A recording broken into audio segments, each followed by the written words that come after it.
sweet little school. Now I'm looking at houses with 4 or 5 floors, and you found us a brownstone, said you want it, it's yours. So we went ahead and we bought it, found ourselves a good mortgage, nearly come got sorted, all the furniture ordered. I could never afford this, you were pushing it forward, made me feel a bit awkward, made me feel a bit awkward. I woke up and stood, I put the key in the door, and then my phone started ringing, so I answered the call. And they were like, hey, you got the lead in a play, you gotta be back in London for rehearsals in May. And later that evening you said, how was my day? I said, I got some good news, I got the lead in a play. That's when your demeanor started to change. You said I'd have to audition, I said you're deranged. And I thought that was quite strange. And I thought that was quite strange. But I ignored it, went ahead and I bought it, got a flight and I boarded. I'm on my way, now I'm in London, I'm on my own, I'm in a hotel room, I'm on my own. And now I'm in London and I'm all alone, I'm in a hotel room, I'm all on my own. Now I'm a West End girl, now I'm a West End girl, now I'm a West End girl, West End girl. Hi, how are you? I miss you. Yeah. Huh? Yeah. Alright.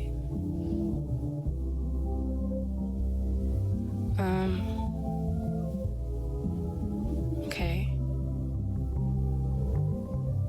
Well, I mean, it doesn't make me feel great.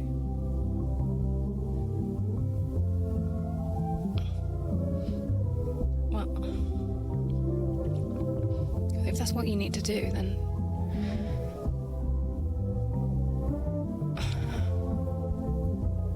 I guess. Like, how will it work? Like, where? Right.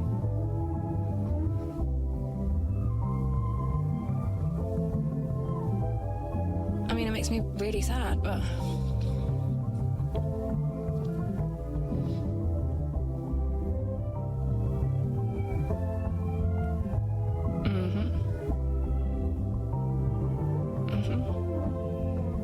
no, I'm fine. I'm fine.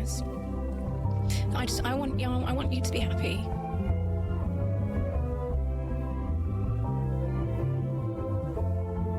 Okay.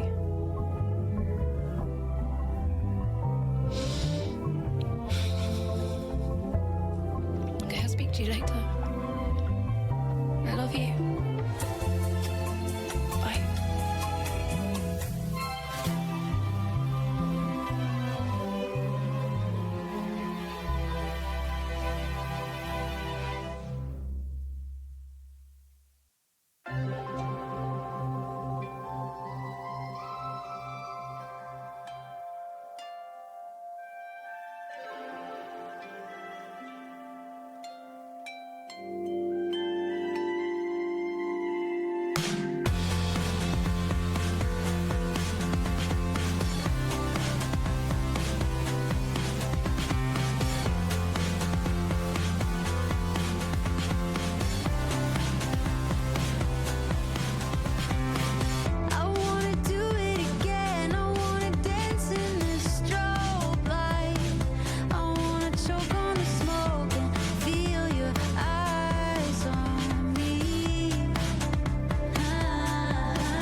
it's never enough. Tastes like the whole ocean. Exit stage left. What might be the end? Showbiz, showbiz.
This ghost is still alive.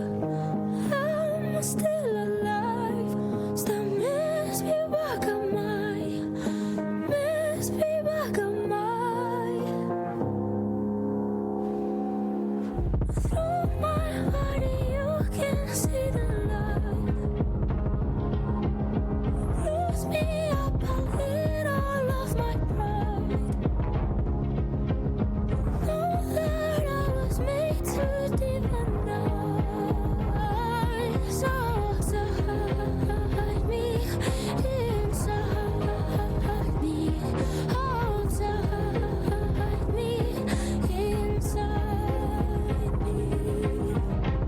Tú siempre te gana, tu sonrisa la mana. Se siente estimada, el vertigio del alcohol, una absencia que sacia, perseguindo la gracia, el dolor una delicia, la divina buidad y el rayo de la luna, la inocencia naufraga y privadas de indulgencia que practica para amor. Each vertebra reveals a mystery. Bring up my spine, it's a rosary.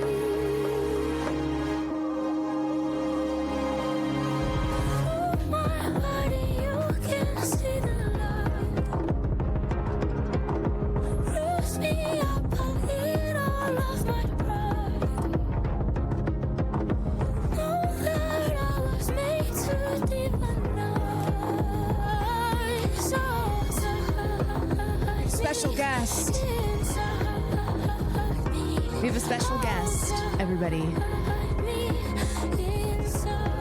Please welcome to the show the boy. I feel like he's been it's Farley. Okay, but I feel like he's been avoiding my stream. He's not made appearances. Hi, can you say hi to everybody? You say hi. You say hello. Yeah, he's been avoiding the stream ever since he went to summer camp. He's not been making his appearances. Yeah, he still has the shirt on. It says, I love daddy. It says, oh, I love daddy, but what about mommy? We need to get you an I love mommy shirt. How about that? Oh. Since the day you said you couldn't stop sleeping, I haven't stopped sleeping either. Been sleeping to my streams. Well, that's a good way to fall asleep. No? Hopefully I don't yell too much and jar you out of sleep. Say hi. Oh, we missed you,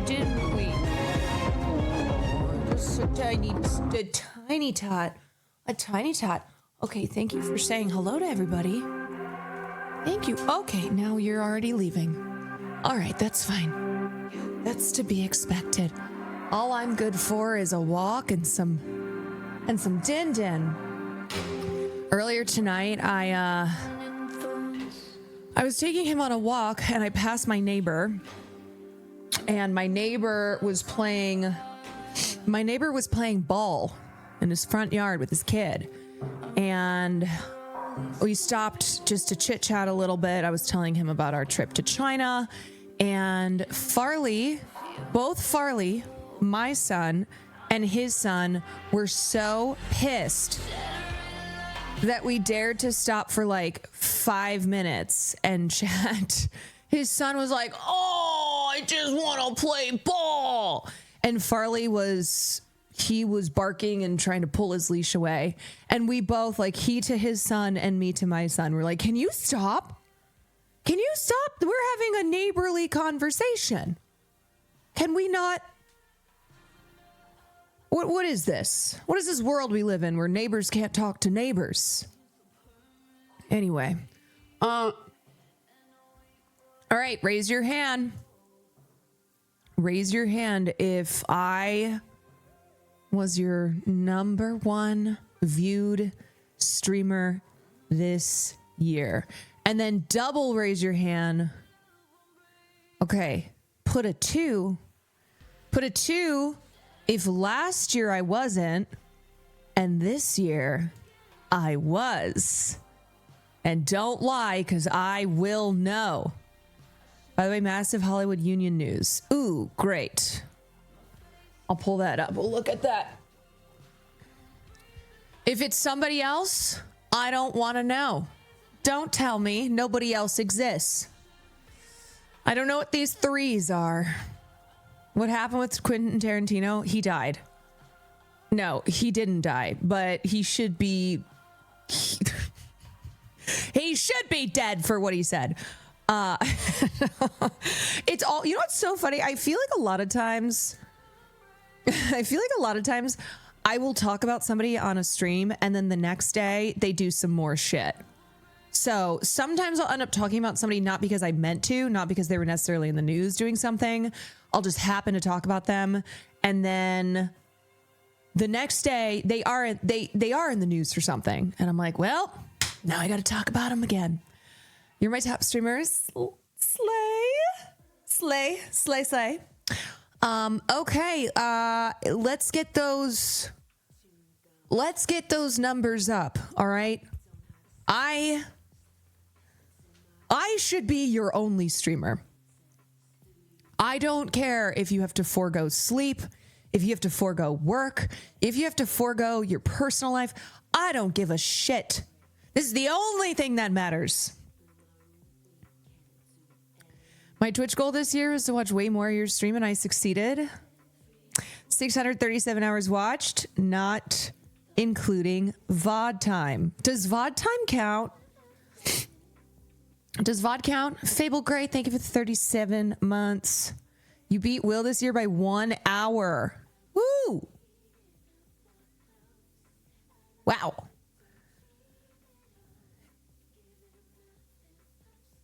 Wait, okay. Does it count? I don't know. It counts VOD watching on Twitch. Okay, it does count. If it helps, you are now, like, honestly my fave streamer online. Stop, please. Please stop. Keep going. Please don't keep going. What were you saying? Oh, no more. I couldn't possibly. Yes, more. Oh, please. Oh, I couldn't possibly. I could not possibly. All sham, no wow. Thank you for the 3 months. W women. That's right. Mad Ferocious, thank you for the 5 months. Bashful Moi, thank you for the 18. Good Gissel, thank you for the 4. Okay, aside from Anonymous, does anybody think they have Anonymous beat? Because I know without even looking, Anon... I feel like Anon also because of the VODs, because like there's just no, I can't see anybody above 1,800 hours. That's so many hours. Wait, hold on. Let me go to calculator. Okay, 1,800 hours. So if there's 365 days in a year, 24 hours a day, that's 8,760 hours. That doesn't seem that much. Divided by 1,800. That's an average of 4.9 hours. But I think that's probably even more than I streamed because of the VODs. Anon has even more hours because let's see how many hours. Yeah, I only streamed 1,500 hours. God damn, man. I appreciate you. 1,229 hours. Okay. Is anybody else? I'm at 1,475. All right. 1,178. Okay. These are some serious hours. Oh, period. I was here for most of it. 1326. Wait, 2,387? 14,000 chats? Wait, hold on a second. Okay, I don't want to take away. I did see something though about how Twitch fucked up the data. Apparently, when they released the recaps, they went crazy with the data fuck ups. Because a lot of people were like, this just can't be correct. And I think it's because it wasn't. Yeah, I think something always gets messed up, but I think something royally got messed up this year. Okay, for the first time since I started streaming, maybe, I don't know. Who knows? But I think it's the first time since I started streaming that I have less total streams than days of the year. And I think that has to do with the fact that my computer crashed less this year as opposed to the previous 2 years, because that's what I figured out. I was like, how would I have 380 streams? There's only 365 days a year. And I didn't stream every day. And that's because of like multiple streams due to computer crashing. WoW was in my top categories and I never watched it. Imagine you find out that in your sleep you watch WoW. You sleep watch WoW. 4.1 thousand hours watched, 35,000 chats sent. I'm fucking cooked. Okay, did I miss anybody else who has 1,288 of Caroline? Okay, anybody else who's got some serious numbers? I believe I sent the 40K messages. Oh my God, do you remember when text messages cost money for each text? I do, because when my sister first got a phone, she would text like crazy. She's still a big texter. And my parents got the phone bill, and it was let's just say it was not a good night in the household. And they were like, you are going to have to babysit a lot to pay the cost of your text messages. But texts were free on weekends and evenings. Yes. And then you could get like an allotted amount of text, but then past that, you would get charged. I just remember my dad saying to my sister, how could you possibly have this much to text about? What are you saying? I think I've sent maybe like 20 texts in my lifetime of having a cell phone. My dad's like, how did you send thousands of texts? 1,500 hours for Caroline this year. Okay. Okay, those are some big numbers. 1,056 hours watched. I only have 40 hours here, but I recently switched from who to you, so I'm expecting next year to be much higher. That's right. This is how we win. Exactly. 49. Okay, who thinks they have the most messages sent? We've got 40,000 messages. Total. Ooh, 3 million hours total hours watched. That's a lot. That's a lot of hours, folks. 1378 here. I'm a fake fan. Me too. Me too. I think I have half of my hours from the China streams. I'm a fake viewer here, because what I like to do is I will either tune in before I go live. Like, I'll tune in and watch streams before I go live, or I'll just kind of pop in for like 20 minutes here and there. Or if I'm like on a stream with somebody, then I'll have their stream pulled up. 299 distinct days streamed. Someone from Sean's community has 133,000 messages. No way. That there can't possibly be higher. 133,000 messages. Oh my God. I'm the top 10% Sims watcher, and I've never watched The Sims on Twitch. Are you sure you didn't watch when Cutie played Sims? Because even if you watch just a little bit, could still put you in the top 10%. But also, as I said, Twitch's data is funky every year. Twitch gets funky about counting chat messages when you use Chatterino, so my total chats are 1,700 wrong, but my mod chats are 17,000.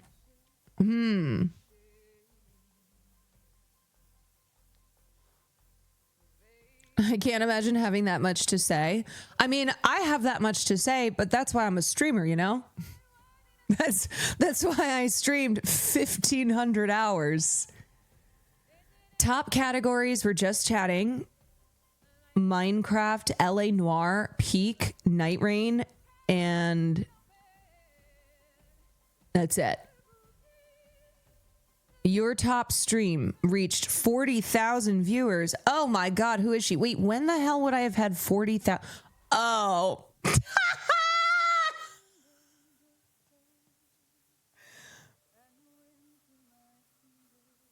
Okay,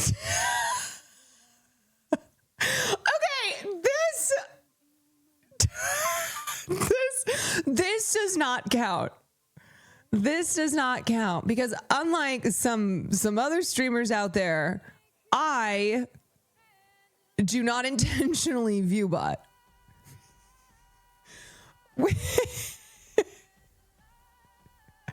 Not counts. I don't care. Yeah, these were 40,000 real human viewers. It was crazy. If you missed it, man, what a stream. What a day. Earlier, I thought I was washed up because after 5 minutes of my stream being live, it said I had one viewer. And I thought about when I used to have 40,000 viewers. It was when we were naming 100 queer people. It was all the queer people I couldn't fucking remember. Yeah. 40,000 queer people right there. Right there for you to name.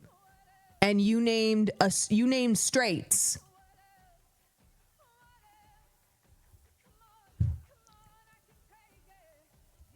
Everyone has viewbot peaks this year. Would it have been during the China trip? No. Okay, if you don't know why we're laughing, it's because this was during the Progressive Next show that we did when little old me, you can't mega lull me now, because I had real, very real and true 40,000 viewers. The funniest thing too is I know everybody says they don't view bot, but it's me. Do you think I would fucking know how to do anything like that? Because there were people who were accusing me of viewbotting my own channel. I'm like, do you think I would be that stupid to viewbot 40,000 viewers on a sponsored stream? Really? Second, which is actually really number one, do you think I know how to do that? I don't even know where you would go. Like, I guess I would Google, I guess I would Google how to viewbot. I guess I would start there. Maybe check a Reddit thread.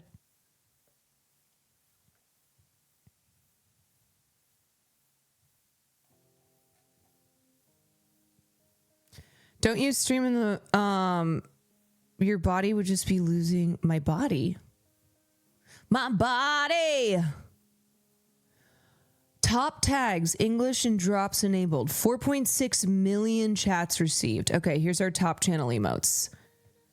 Yo, I'm actually really surprised that Carol's not in there because I feel like y'all drop Carol all the time.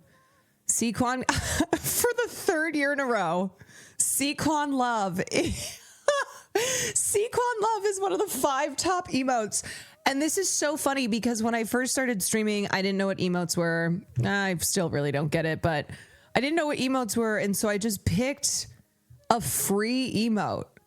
I was like, okay, this is cute. And it is still, for 3 years in a running, one of the top 5 most used emotes. And then we have Sequan Heart. I love this one. I love Sequan Heart. Sequan Fart Wave, and then Sequan Quanrad. I gotta get those numbers up. Yeah, we gotta get Carol numbers up. Is it body talk hour? You know what? Every hour is body talk hour. We had a lot of body talk hour yesterday. Violet is a stinker. Thank you for the 3 months. Mooney, thank you for the tier 1. All Shamna Wow, thank you for the 3 months. Do you think they're going to start adding in like your stream streaks because that's a thing now on Twitch? Like, watch now so you don't lose your 10 stream streak. I lost my Will Neff streak the other day. It's a couple days ago. I was getting these messages like, you must watch now or else you won't. Your streak will die and then you will die. We need more emotes. I did reach out to Matt Stupid Art, who's made my other art, to make more emotes. And then I didn't know what I wanted. A lot of times I just don't have ideas. So he was like, okay, what are you thinking of? And I didn't respond because I realized I wasn't thinking of anything. So Matt, if you're listening, I still gotta think. I still gotta think about it. You guys, a Quando emote. Okay, wait. Let me pull up a notes. I like that. Quando emote. With Mike. You can save streaks with VOD watching, by the way, for anyone who cares about their streak. Oh, if you care about your streak, PSA, you can save your streak by watching a VOD.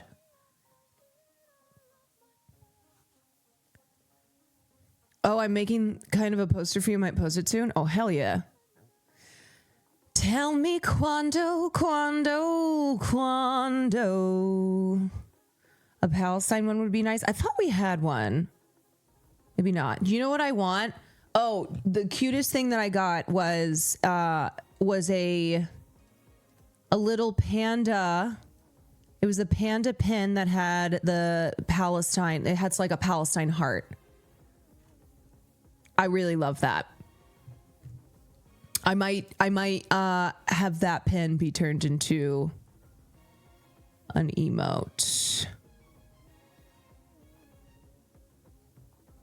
That'd be cute. I might as well get some Farley ones in there, you know? Some more Farley emotes. She's a diva. Oh. You know what we need? We need She Ain't No Diva, and we need She Is a Diva. She ain't no diva. She ain't no diva. My Ty, thank you for the 11 months. Can we get a pride emote so I can be the most annoying lesbian in chat? Do we not have one? I kind of just assume that we have these. We need one for RIP tribute segments. Yeah, that's actually a good, you know what? I should really be thinking about like the different types of segments we do, the things that we kind of, like the little inside jokes. Just kind of, I think, what makes up our stream. Oh, we need a body segment emote. Yeah, we do. Can we have a pride emote that's Gay Farley wearing a rainbow bandana, but also looking mad? Gay Farley.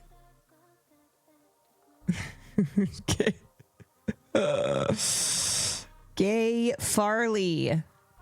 Ooh, Jazz Friday. Jazz Friday. Tea spilling. Yeah, tea spilling. Sequan tea.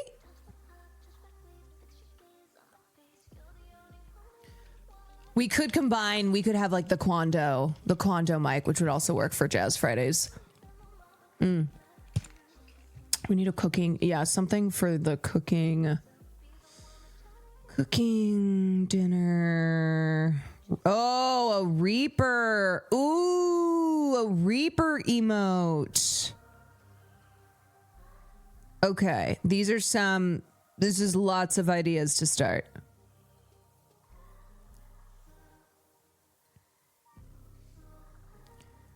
Reaper is good because Reaper can be used for a lot of things, especially when I'm gaming.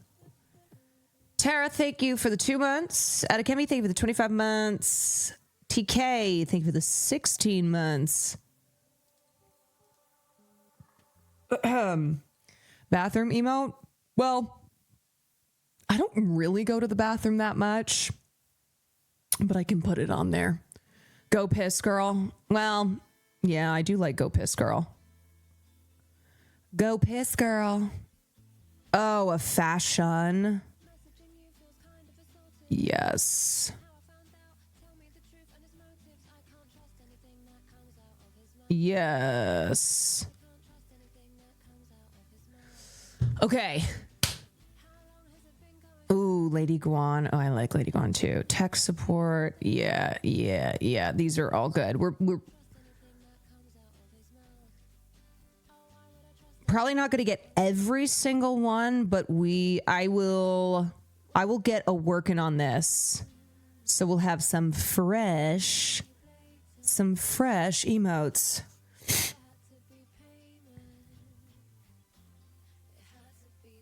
Okay.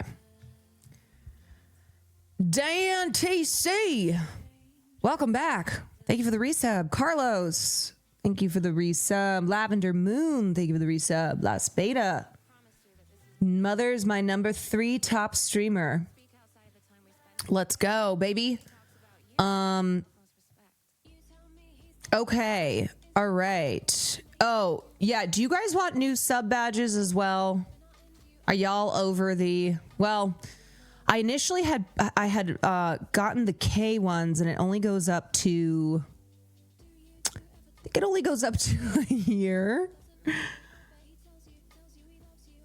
We could keep these. Yeah, I got to think about what I want to do for updated sub badges. You know, I think you guys deserve some new things. I think y'all deserve some new things, and we haven't done new things in a while.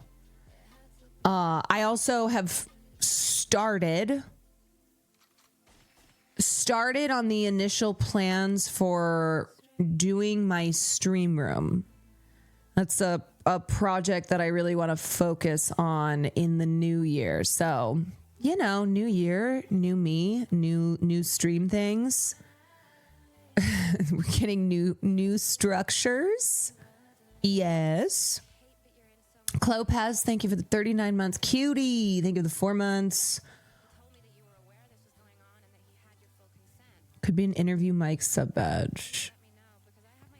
Yeah, maybe some of them, maybe like if with some of these emote ideas, I can look at them for potential sub badges. Somebody made a Farley Pride. Wait. What? Farley Pride.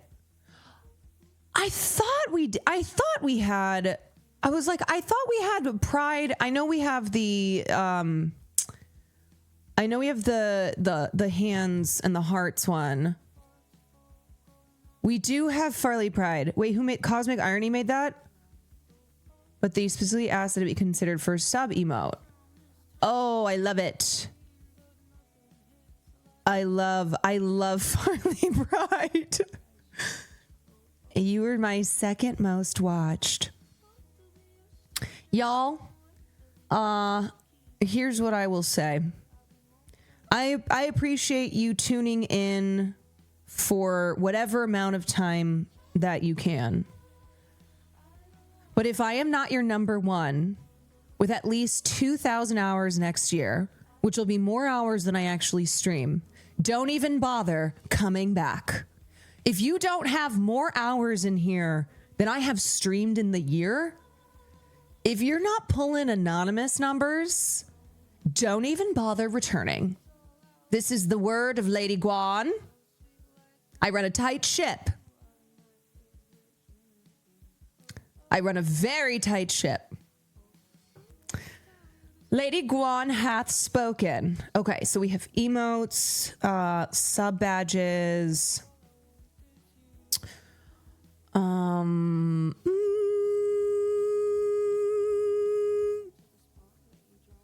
This is like the scene in Bridesmaids when she's told don't bother coming to her wedding. That's right.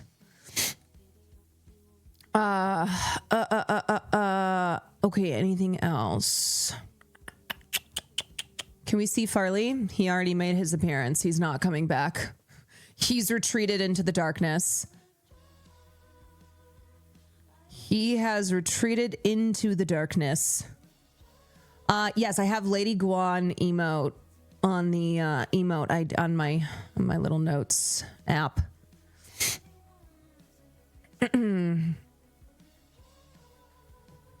I'm new here, trying to stream, but the few streams I've seen, I know next year you'll be in my top most watched. Lady Guan has blessed you. You shall have good fortune in the new year.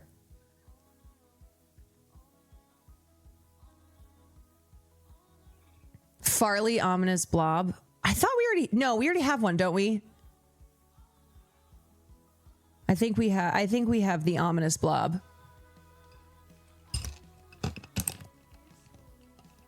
So sorry, I clocked only 370 hours this year, Lady Guan. Lady Guan is displeased. 10 feet high, thank you for the resub. John, thank you for the 5 months. Hogan, thank you for the gifted. No, I mean, honestly, not to be like, I'm just still amazed that people dedicate time to be here. It is one of those things where when the recap comes out every year and people start tagging me and it's cool, you know? But as I said, get those numbers up. No, because I know that y'all got a lot going on, and I am somebody who I can't listen to things when I am when I'm trying to do other things, unless it's like doing laundry.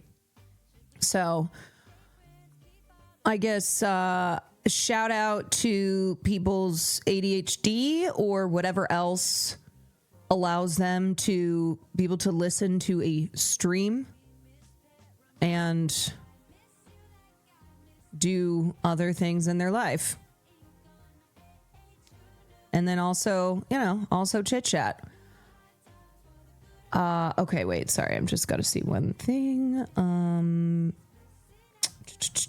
All right, y'all. So tonight, what time is it? It's 6 o'clock. It's 6 o'clock. Did they call the race in Tennessee, by the way? I was kind of keeping an eye on that. Let's see. Tennessee. I don't think so. Special. I think only like half the vote is in. It's still ongoing. So just a quick little FYI, if you're not aware. Quick little political FYI. There is a special election happening in Tennessee's 7th Congressional District. It was a vacated seat. And the two top candidates are a Trump guy and then a Democrat, and people are looking at this. It's the last special election of the year, but people are looking at this race to kind of read the tea leaves for the midterms next year. And the Trump guy, Van Epps, he's had the lead. He's had the lead over the Democrat, but she's made up some serious ground on him, and I think it's been causing the Republicans to sweat. So even if she loses this district, which should be, this should have been a solid win for the Trump guy, but of course, the elections that we just had in November kind of started to paint the picture that Trump is not so popular as he was. Anyway, so that's in U.S. politics right now. That is the last special election of the year that people have been keeping their eye on. Looks like it's really close right now with half of the vote in. Have you seen Sydney Sweeney in the Jimmy Fallon promo? I have. Wait, why isn't this showing up? Sydney Sweeney, Jimmy Fallon. The district is heavily gerrymandered, so her getting close to winning. Yeah, like she's got a lot of obstacles to overcome. So the fact that this race is even this close is not a good sign for the Republicans and a good sign for the Democrats. Okay, so tonight is the night. Tonight we're gonna do some chit chat, some commentary, and then around 8, maybe 8:30, I am doing a sponsor with BLUMHOUSE Gaming, which I'm really excited about. And I think BLUMHOUSE is pretty new to the space as far as being a sponsor, so it's kind of exciting. I think I'm one of the first streamers that they maybe reached out to. But yeah, so it's a cool psychedelic horror game, and I will be playing that. It's only an hour long, so as I said, probably around 8 or 8:30. We got 2 hours, so it's probably like 2 stories. Okay, well, I do have a lot of things I want to talk about. I want to talk about Quentin Tarantino. I want to talk about the Diddy jurors. I want to talk about the Starbucks strike. I want to talk about Scarlett Johansson's comments on Woody Allen. I want to talk about I want to talk about Sabrina Carpenter ratioing the fuck out of the White House. I want to talk about a lot of stuff. Did you guys hear about the Nepo Baby Met Gala? Gotta cover that, obviously. I want to talk about the trans TA who was suspended. So maybe we kind of try and rapid fire this. But first, I'm going to start off by showing these photos of Sydney Sweeney. Okay, I have a question. This feels intentional. I swear to God, Sydney's team is making her look like a Republican, is making her look like a Fox News host. I feel like there's too many of these instances now when she has done promo for whatever film it is that she's doing promo for, and they make her look like a Fox News host, or they make her look like she's the, she's like Caroline Lee. She's like the White House press sec. What is happening? And this feels like it is to piss people off.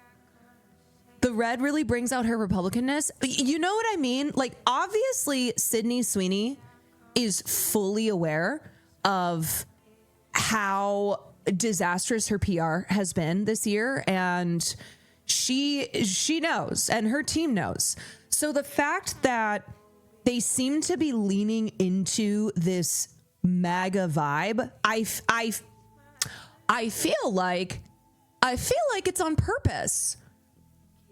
I do. It feels like a way to like try and be cheeky. I don't know. I don't know. Or be like, is she trying to cater to her new audience? I don't know. So this was her look for Jimmy Fallon. The Fox News bob, the red dress.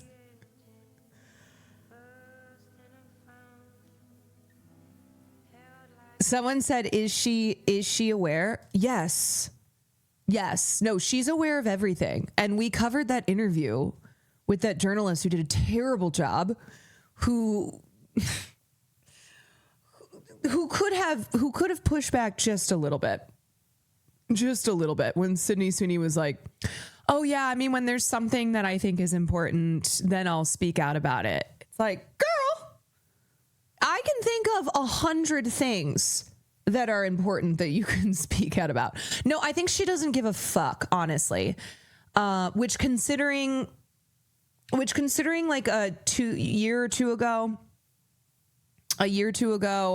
Sydney Sweeney posted a video crying on the internet and was like, everybody leave me alone. Everybody's mean about my appearance, yada, yada. And people were empathetic towards her. And they were like, yeah, support to Sydney Sweeney. And then all this shit happened over the last year.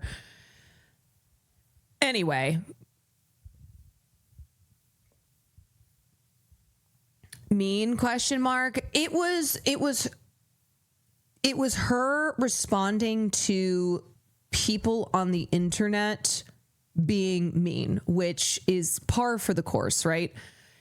And at the time, a lot of people were like, yeah, just, leave Sydney Sweeney alone, yada, yada. But I use that as an example to say Sydney is aware of all the discourse around her. Sydney is aware that Donald Trump has been using her in the culture war, has been using the Sydney Sweeney has good genes. Yeah. At the highest level of politics, she is absolutely aware of it. Absolutely aware. And here's the difference between her and like a Sabrina Carpenter.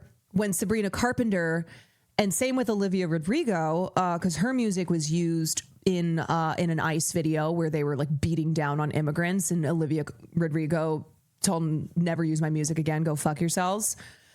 So Sabrina, here it is.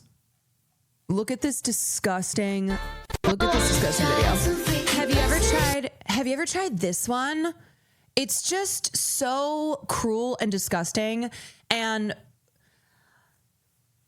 the way that the White House Twitter account frequently does this, where they take things in pop culture and set it to a really cruel video of them treating immigrants inhumanely. It's evil, it's psychotic, it's so vile, and you're not on the team.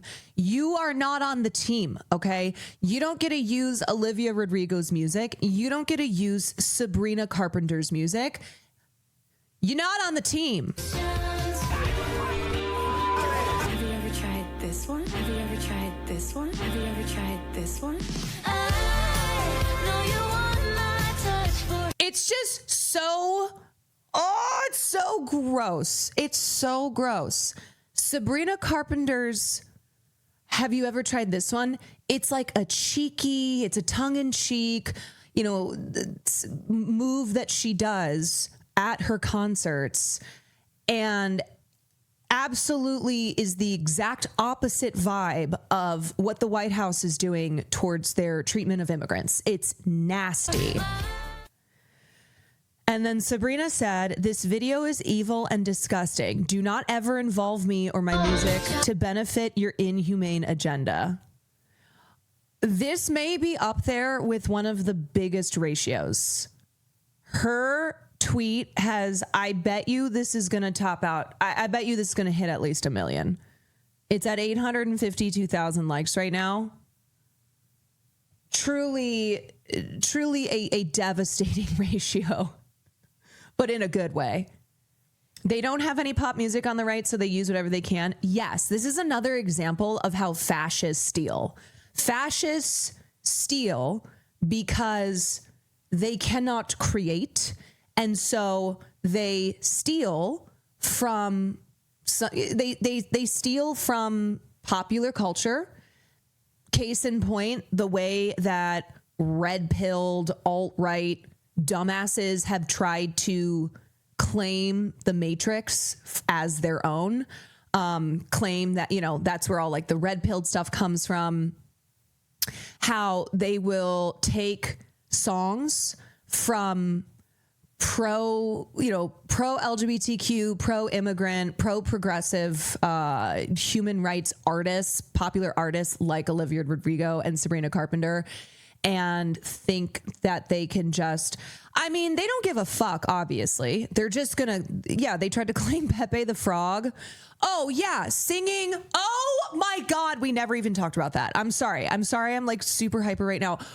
I cannot believe I was out of town when that happened, where not only was Pink Pony Club performed at Mar-a-Lago, motherfucking Nicole Kidman's ex, Nicole Kidman's nasty, greasy ex, Keith Urban, sang Chapel Roan at Mar-a-Lago. He's so fucking divorced. I saw that and I was like, oh my God, thank the Lord. Thank the Lord Mother Nicole is free. Thank the Lord. Yes, that happened. Let me see if I can find it. Oh, wait, somebody linked the White House's. Their response is even more cringe. Okay, Keith Urban, Mar-a-Lago, Pink Pony Club. Keith Urban just sparked one of... Okay, hold on. We'll get to that in a second. White House responds to Sabrina Carpenter. Here's a short and sweet message. Fuck you, fuck you, fuck you. For Sabrina, we won't apologize for deporting dangerous, criminal, illegal murderers, rapists, and pedophiles from our country. Anyone who would defend these sick monsters must be stupid, or is it slow? Strike them, Sabrina. Copyright strike them in an actual productive, let's get a genuine copyright strike here, because people are copyright striking all over the place as a way to silence their critics. Let's get like an actual legitimate copyright strike here. What fucking losers. Oh my God. So many times I still can't believe this is the political timeline we're in. Where you have the White House beefing with a famous pop star who's like, hey, don't use my song in your disgusting video where you are dehumanizing immigrants. Truly the White House account being run by the worst assholes. And when they post, whoever's running that account, when they post that stuff too, they're like, Yeah, it's Stephen Miller or Stephen Miller wannabes. I could see Stephen Miller. I could see Stephen Miller, even though that's not what his job would entail, being a part of the White House social media usage, because that's how he is. Like that's how pathetic and snivelly he is. Or maybe it's barren. I don't know. It reeks of the stuff that he says. Yeah, I know. Yes. Spudding, thank you for the 27 months. Sejong, thank you for the 23. XOXO, thank you for the tier 1. D Machine, thank you for the 12 months. M Gauntlet, thank you for the tier 1. 10 feet high, thank you for the resub. Baron's too busy watching kick streamers. Wait, who was it that we found out Baron watches? Doesn't he watch, isn't he a juicer or he watches Aiden? Oh, Aiden Ross. Oh, great. Excellent. Yeah.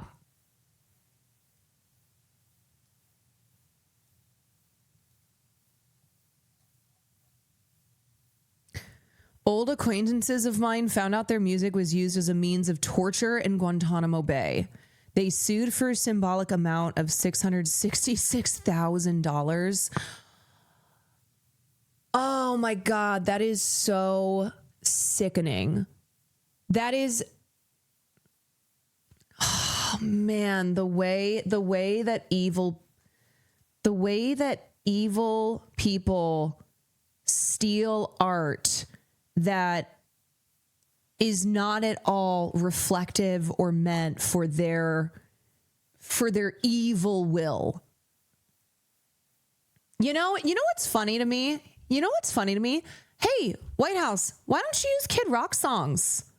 Why don't you use, whoever the hell else you have on your team, right? Because I know they only have one song and you've kind of used those up, and also they suck ass. But there are other artists out there who are friendlier to you, who are on more of your side than somebody like Sabrina Carpenter. And the reason that they do this too, the reason that they use an Olivia Rodrigo song or Sabrina Carpenter song is because, one, they are trying to continue normalizing their fascist ideology within popular culture. That's what they're hoping to do here. Two, because they think that they are genius trolls. They think, this is silly, and how this is going to piss people off, right? Because they want the attention from it, because they want to rile people up. They want to get a response. Cindy Sweeney should make music for them.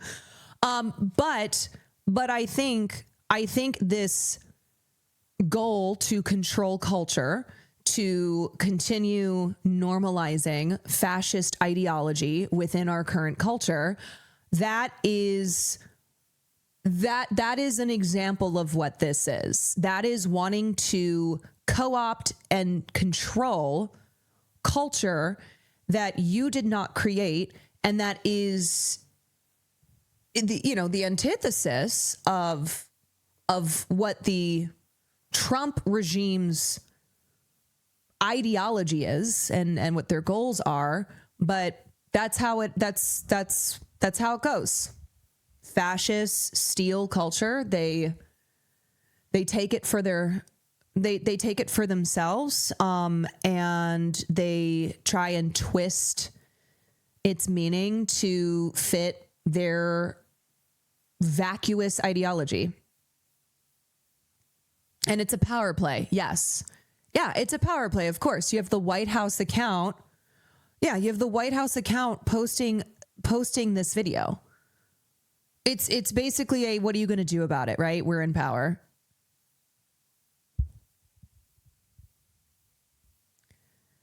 I think the White House has explicitly said they're using these pop songs because publications will cover it. Yeah, and also too, it could be it could be testing the waters. Like it could be, right now in this second Trump term, when people have been perhaps more silent than they were in 2016. It can be, you know, testing to see who's going to say something and who's not going to say something. And I think this, I think what's not a good sign is when an artist says something and a lot of people go, a lot of people almost view it as the exception rather than how, you know, rather than what the norm is, because a lot of people have been cowered into silence. They have seen the way that this administration is abusing their power all over the place and have chosen to stay silent rather than to speak up. I mean, I talked about this too. When you look at award season in the 2010s, especially with like Me Too, Black Lives Matter, Oscars So White, there was a lot more political outcry. There was a lot more like major celebrities getting up on stage with the explicit intent of delivering a sound political message. And then because woke went away, because fascism crept in more and more, because Israel is committing genocide, and everyone's, a lot of people are still really afraid to speak out against Israel. We saw this drop. We saw this drop in public figures and in Hollywood using a stage, using an opportunity to, you know, to like stand up for human rights.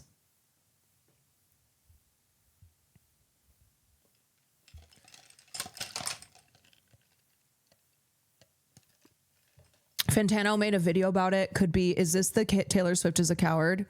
Hi, everyone. Yeah, Taylor Swift is a coward. I don't always agree with Fantano's with his opinions, but I will say that man doesn't shy away from potentially pissing off massive fan bases. So I stay respecting him. He doesn't give a shit. He just keeps going.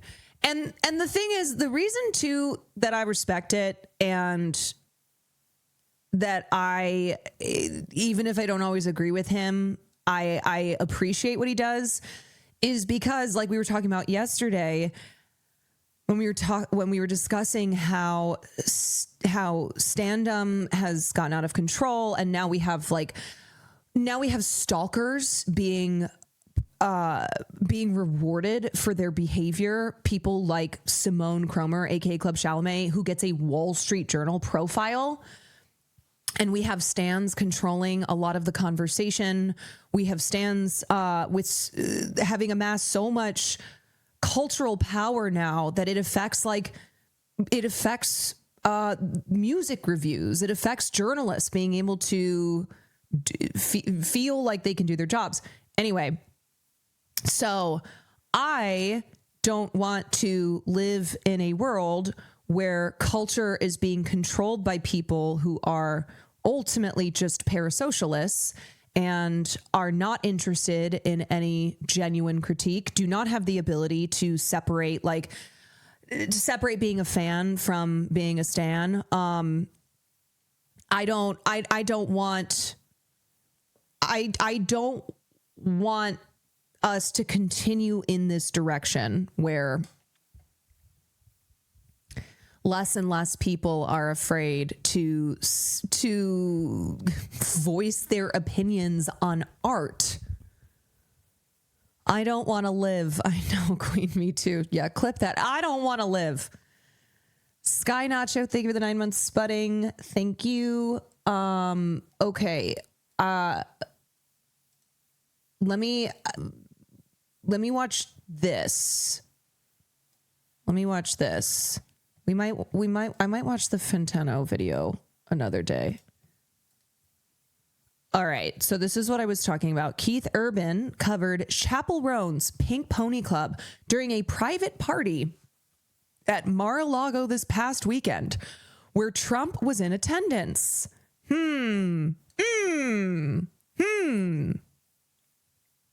All I can say is the pictures of Nicole Kidman after her divorce with Tom Cruise, where she's outside in the sunshine, is how I feel now that she is no longer with Keith Urban.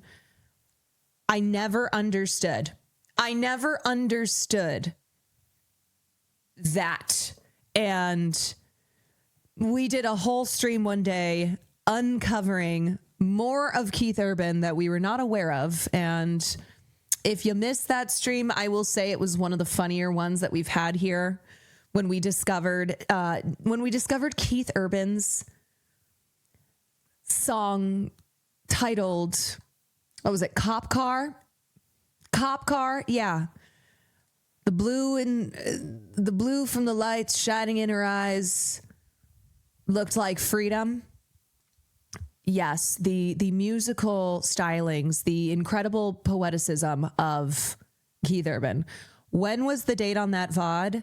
It would have been the day that news first came out that Keith Urban and... Yeah, thank you, Caitlin. Shouts out, Caitlin. It would have been the day that it was announced that Keith Urban and Nicole Kidman were splitting. So I don't know. Somebody in chat will know. Excuse the fuck out of me. Excuse me.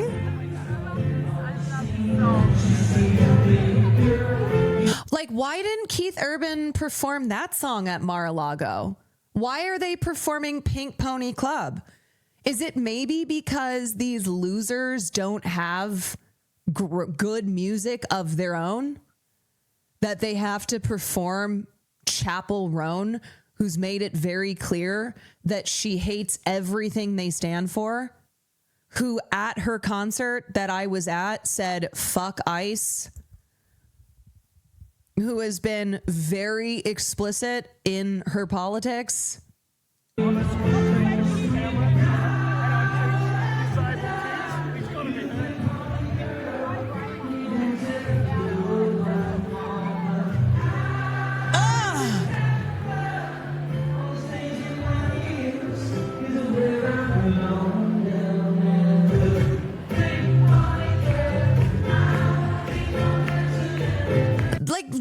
Again, why don't you sing Cop Car? That's your audience. That's your audience.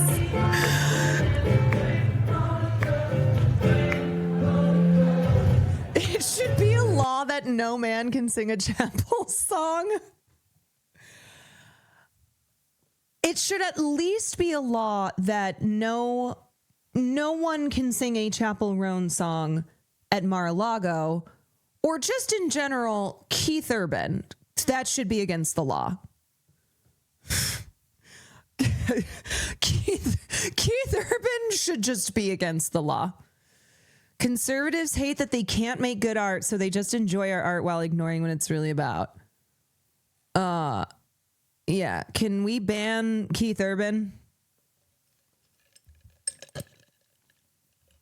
Wait, why are we hating him? Confused. Is he a terrible guy? Yeah, he sucks.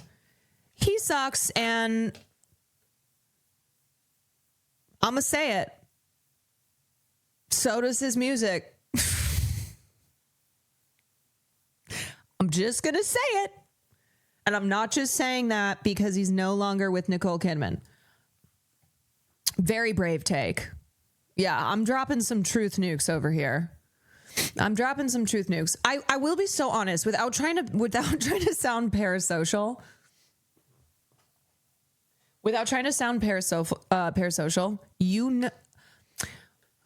for all the years that they were together, I never understood it. Like, I remember when there were first pictures showing that Nicole Kidman and Keith Urban were together. And as a fan of Nicole Kidman, is like a big fan of Mother Nicole, I always was like,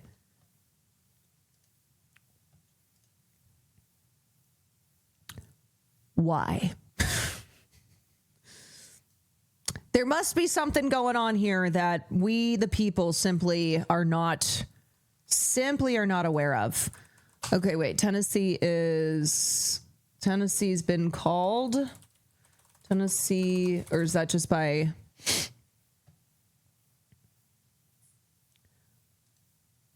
Who called it? CNN? Hold on a second. I know you timed this person out or banned him, but Chapel Roan is a trans boy singing. Wait, hold on. This same person, I just have to show this is so bizarre. Lady Gaga is way better. Okay. Okay, so this is somebody who's a fan of Lady Gaga, but then is saying Chapel Roan is a trans boy singing. What I mean is she's complaining about a guy singing her song, but Chapel Roan is trans. Who is this chatter? What the hell? How can you so, first of all, be transphobic and be some big Lady Gaga fan? Hello? If there is one thing that Lady Gaga has been consistent on, it is being an ally to the trans community, even when she hasn't been great in other areas, namely Israel. She has consistently stood up for the trans community. But also, how do you so confidently say Lady Gaga is better than Chapel Roan and think Chapel Roan is trans? Not know that Chapel Roan is a cis woman who's gay. We've looped around to calling lesbians straight. If Chapel were to know, she'd be like, okay, I have to be 1,000% more gay. How is this lesbian a trans man?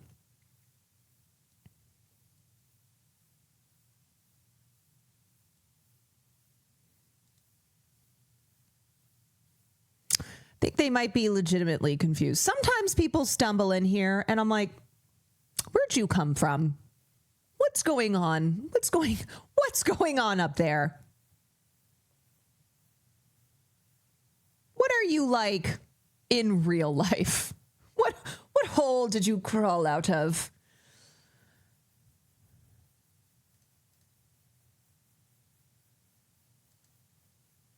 Have you seen this? Whatever you linked, it says this video is no longer available. This is Patty Gonya is hiking 100 miles in drag. Oh my God. Over 1 week to try and raise $1 million for BIPOC and queer orgs working to make the outdoors and environmental spaces a more equitable place. Here is Patty Gonya's Instagram post explaining why. I'm hiking to raise $1 million for 8 outdoor orgs that help LGBTQ+, BIPOC, and low-income youth get outdoors. Many of these orgs have had millions of dollars of grants cut this past year with the war against DEI. The devil works hard, but I know we work harder. So if you would like to join me and support 8 orgs at once, plus get free Patty stickers in return, please donate here. Love it. Love it. Hiking 100 miles in drag.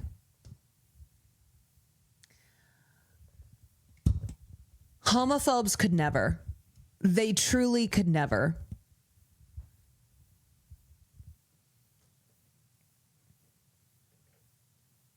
Never ever. Brings a tear to me eye.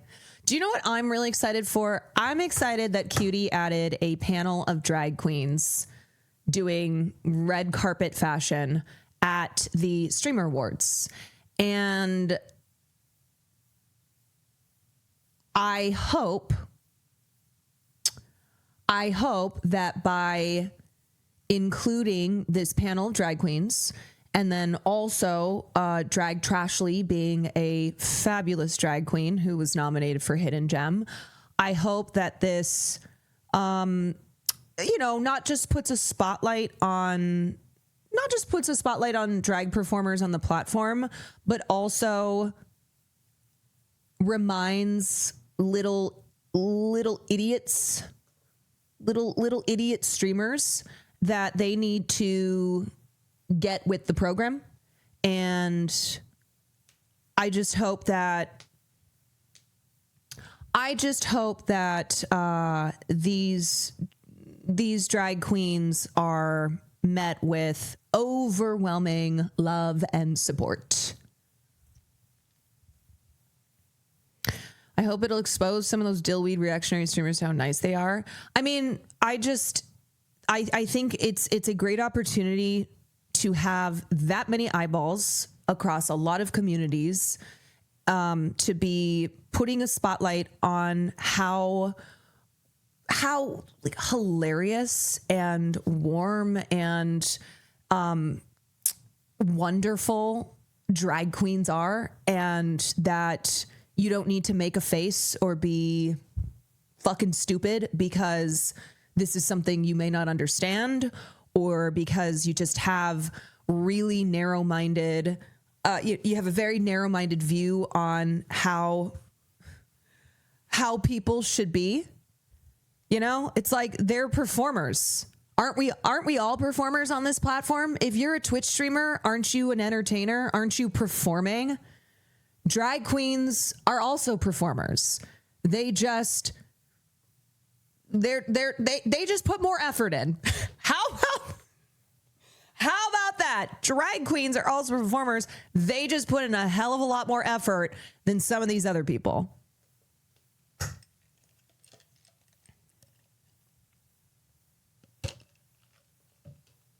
They are out performing. My name is Patty Gonia, and I challenge Pete Hegseth to a pull-up competition. I'll win, and I'll do it tucked. 50 pull-ups, 100 push-ups. It was President Trump. Hi, Pete Hegseth. Patty Gonia. Okay, wait. I have a question. So I want to shit on Pete Hegseth because this Nazi fuck sucks, obviously. This is not how you do pull-ups, right? The way that he's doing pull-ups, as I'm saying this as someone who I don't know how to do pull-ups. I will be upfront. I don't know how to do pull-ups, but it is my understanding that you're not supposed to that doesn't seem as if it's the proper form. 100 push-ups.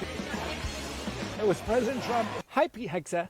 Patty Gonia here. While you're busy trying to take away the rights of queer people, God. I'm over here advocating for the rights of all people, including my right to do better pull-ups than you, all with... Holy shit, this is iconic. Oh my God, Patty. my balls tucked inside of me. And that's 50, you little bitch.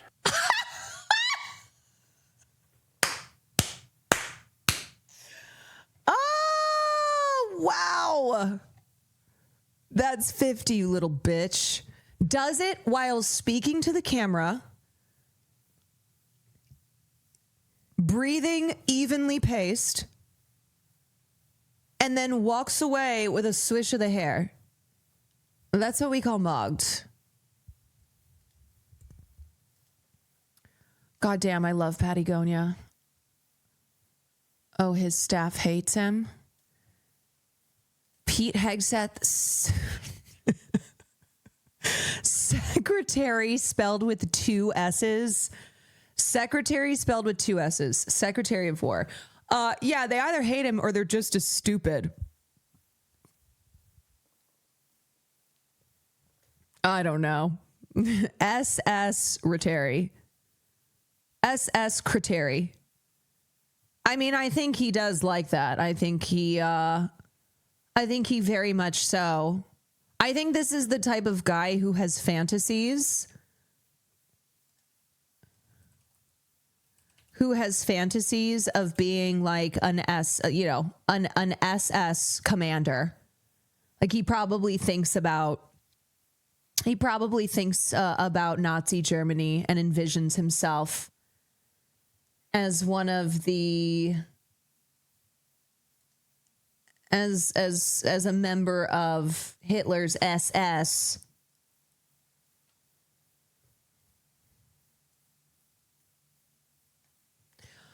All right. Clefariel, thank you for the 9 months. What are we talking about next? So we talked about Sabrina Carpenter. I want to talk about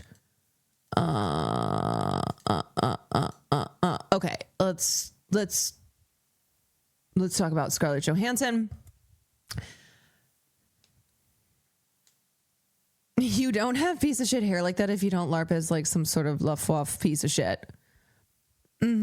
Yes, as Pete Hegseth has said, it's your duty as an American patriot to get fit. So, you know, with our conversation yesterday, just a reminder too that these Nazis are making sure they are fit and fresh. And so I guess if you want motivation to work out, you're like, damn, I really want to go to the gym. I really want to get some exercise. I know it'll be good.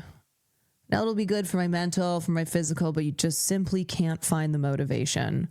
Well, I think as a reminder, a fascist worked out today. Did you?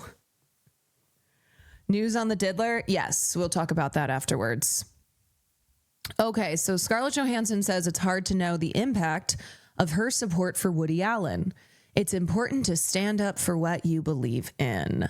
In 2019, Scarlett Johansson told The Hollywood Reporter about Woody Allen. I love Woody, I believe him, and I would work with him anytime. This is 2 years after the Me Too movement, mind you. The A-list actress is one of the few actors to have stayed loyal to the Oscar-winning director after his stepdaughter, Dylan Farrow, alleged he sexually abused her as a child.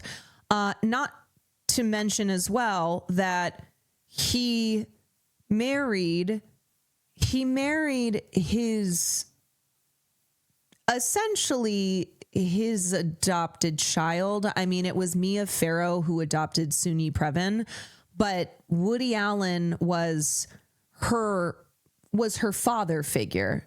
He was ostensibly her father, and he raised her, and he began a relationship with her that ultimately ended up in them getting married and having children. And so the Dylan Farrow accusations are quite serious and horrifying. But on top of that, the fact that he also did this, he also married Suni Previn, and that is somebody that he raised from a very young age and was in a position to groom her. It's very gross. Okay, so in 2019, Scarlett Johansson said that she loves Woody, blah, blah, blah. Allen has found himself ostracized by certain corners of Hollywood and his image worsened by the Me Too movement. He's consistently denied the claims. You know what I will say too?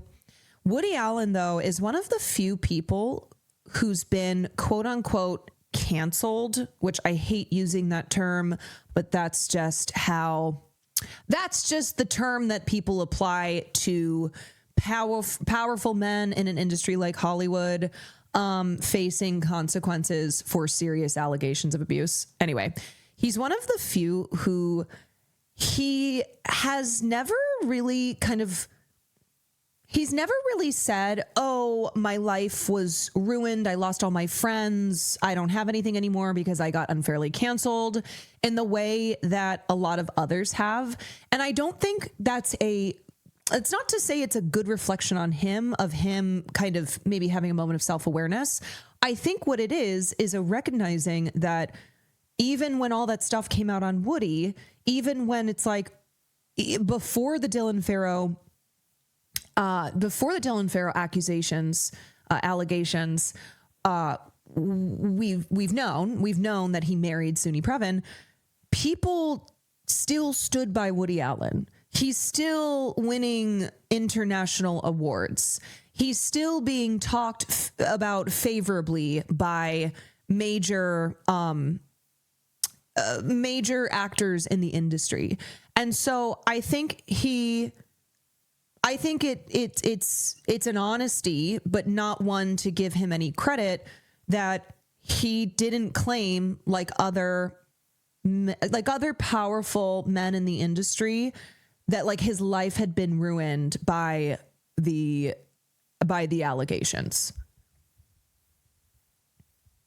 In a recent interview with The Telegraph about her directorial debut, The June Squibb starring Eleanor the Great, Johansson, who has worked with Allen on 3 of his films, Matchpoint, Scoop, and Vicky Cristina Barcelona, was asked about going to bat for Allen in that Hollywood Reporter piece and how she handled the inevitable online furor. She was asked what were the consequences. I guess it's hard to know, she responded. You never know what the domino effect is exactly. But my mom always encouraged me to be myself, to see that it's important to have integrity and stand up for what you believe in.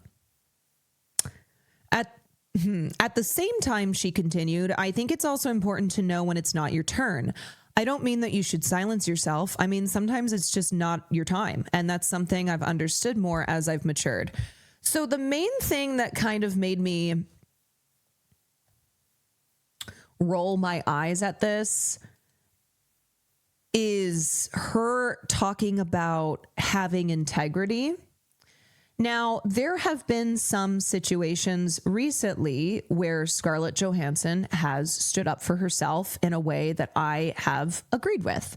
So, for instance, when she sued multi-billion-dollar corporation Disney because they fucked her over during the in the Black Widow, that's what it's called, the Marvel film. Yeah, Black Widow contract that she had signed with them.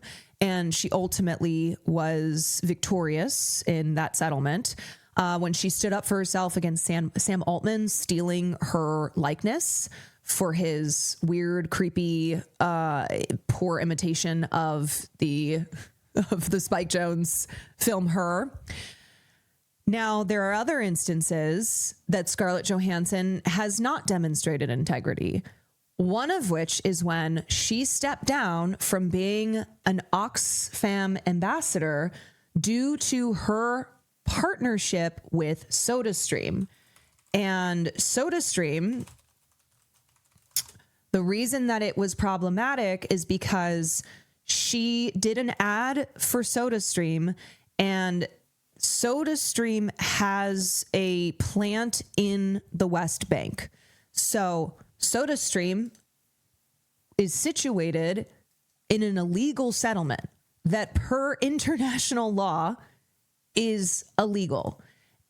And yet Scarlett Johansson, who at the time was an Oxfam ambassador, still chose to do this, to have this partnership with SodaStream. And instead of denouncing that when people called her out, and the fact that Oxfam has, at the time was politically boycotting Israel, instead of denouncing her decision to work with SodaStream and denouncing the illegal settlements, she stepped down from her Oxfam ambassadorship. And on top of that, said that she had no regrets over her decision to promote SodaStream, which not only do they have the factory in the West Bank, but they're headquartered in Israel. And guess what? In 2019 or whenever this, not 2019, sorry, this was like 2014. Israel was, of course, still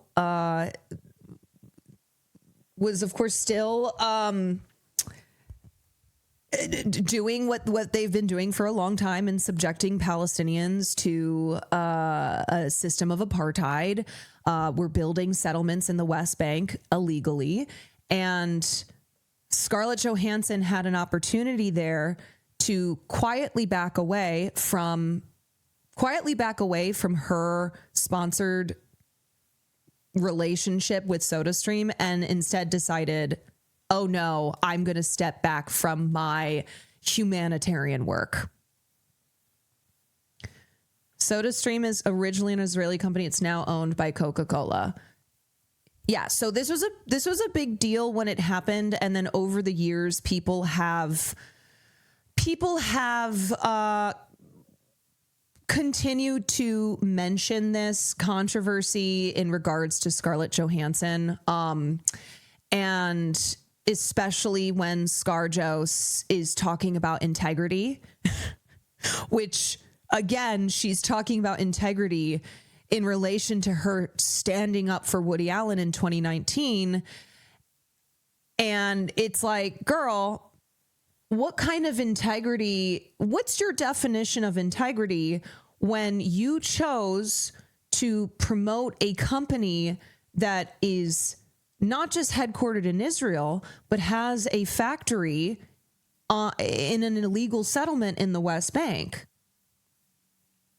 So what's your definition of integrity here? And the other thing too is, I think Scarlett probably feels, I want to say she probably felt, in the way that I kind of tried to explain with Diane Keaton, she felt grateful to Woody Allen for having given her those roles. But the thing is, the last role that she did with Woody was in 2008. Scarlett Johansson is one of the highest earning actresses. I think she was actually the highest earning actress this last year. She's one of the biggest actresses in the world. She commands a ton of power. She is incredibly successful, and I don't understand why she would feel the need to defend Woody Allen a decade after she had last done a film with him, you know?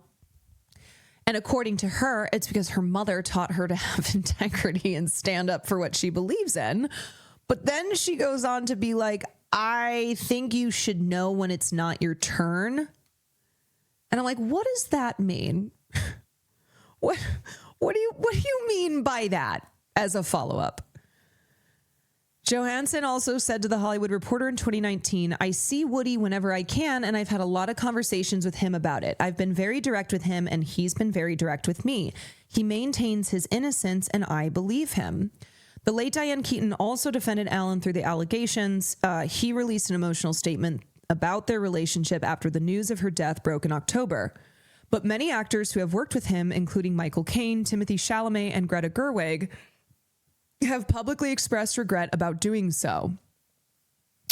Well, look, I will just briefly say what I said when I covered Diane Keaton's life and legacy after she passed. Diane Keaton in particular, I think, felt as if she owed Woody Allen her entire career. For as confident as an actress and a person as she was, she also publicly talked about her insecurities, and she expressed on more than one occasion that she felt as if, were it not for Woody Allen, she would never have had the career she had. So I don't think it's not that I was condoning it, but when I was just explaining why somebody like Diane Keaton continued to support Woody Allen, is I think one reason being that she firmly believed she owed her entire career to him, which I don't agree with. And I think Diane Keaton, I think one of the sad things was that she kind of sold herself short, and she didn't think that her talent would have been enough to bring her success in Hollywood, were it not for Woody giving her, were it not for their their partnership and for her kind of being a muse of his. Anyway, in the Telegraph piece, Johansson, okay, this is her just talking about, this is her talking about her film Eleanor the Great, where apparently a financial backer pulled out at the last minute due to Squibb's character, a Jewish woman falsely claiming to be a Holocaust survivor. Hold on a second. Didn't we just cover this? Wasn't this the Twitter user Burning Violins who claimed that her uncle brought his new girlfriend called Jamaican Masterpiece, and then it turned out that Burning Violins was the same person on Tumblr who pretended to be a descendant of Romani and Jewish people who died in the Holocaust, and then she was run off of Tumblr once it was revealed that she lied about it, and then she had to release they had to release an entire apology piece, and then they went over to Reddit, and then they also were run off of Reddit, and then lo and behold ended up on Twitter with the Twitter thread about Jamaican Masterpiece that happened on Thanksgiving, and it went viral and everyone thought it was funny until it got to a point where it was clearly this is too good to be true. I think you've blown your cover on this, and Jamaican Masterpiece turned out to be an entire lie. Anyway, love the film, Scarlett, but we're not so keen on the whole Holocaust thing.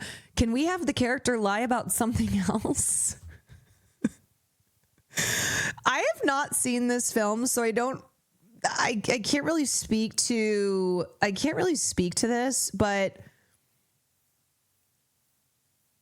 it is kind of funny that Scarlett Johansson is like, yeah, so I wanted to have my protagonist, who's a Jewish woman, pretend to be a Holocaust survivor, and one of the producers on the film, one of the financiers, was like, yeah, Scarlett, I don't think so. Johansson said no alternative was offered, but the character's lie was the anchor of the film. We'd been talking about the film for so many months, and then this was the outcome. It was really shocking, and I was so disappointed. An emergency ring round soon brought Sony Pictures Classics on board as distributors. Can I say that if Scarlett Johansson were somebody else, say somebody who is publicly an advocate for Palestine, say somebody who's not a blonde white woman, I guarantee if this news had come out, let's say it's like Melissa Barrera. Okay. Melissa Barrera wanted to have a Jewish character who was lying about being a survivor of the Holocaust. It would have been news for days. It would have been covered by the most, it would have been covered by everyone from Fox News to, Deadline, to Zionist influencers. They would have gone crazy over it. Maybe ScarJo could change it to something she knows more about and have the character lie about supporting human rights. Yeah, or here's the thing about ScarJo. She does have experience. She does have experience herself playing a role that is specific to an ethnicity that she is not. And that's another thing about ScarJo when we talk about integrity. So Ghost in the Shell, remember that? Remember when it was announced that Scarlett Johansson was to play the main character in Ghost in the Shell, and people were pissed because that character is Asian, and there are so few roles for Asians to begin with. And here was yet another example of a white actress, a popular white actress playing an Asian role. And to my knowledge, I don't think ScarJo she ever apologized for that in the way that like Emma Stone did for Aloha.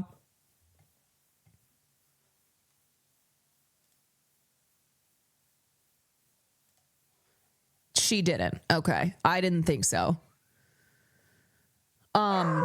Yeah, I mean, look, I don't need to get into the arguments over Ghost in the Shell, but it was one of those moves where casting non-Asian actors in, casting non-Asian actors in a popular Japanese manga, like that's what isn't that what Ghost in the Shell was initially, and to produce a film or anime, to produce a film adaptation of it, and continuing in Hollywood tradition, choosing to cast white actors, it pissed people off. And it's something that it's like Scarlett Johansson didn't need to play that role. Scarlett Johansson can play any role she wants. She's Scarlett Johansson.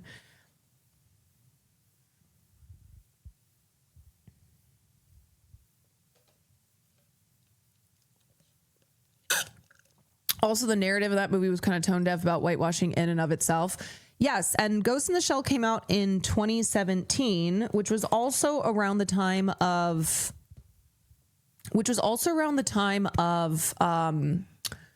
Oscars So White, when the hashtag Oscars So White kicked off, because at the Oscars, it was around, I can't remember exactly which one, but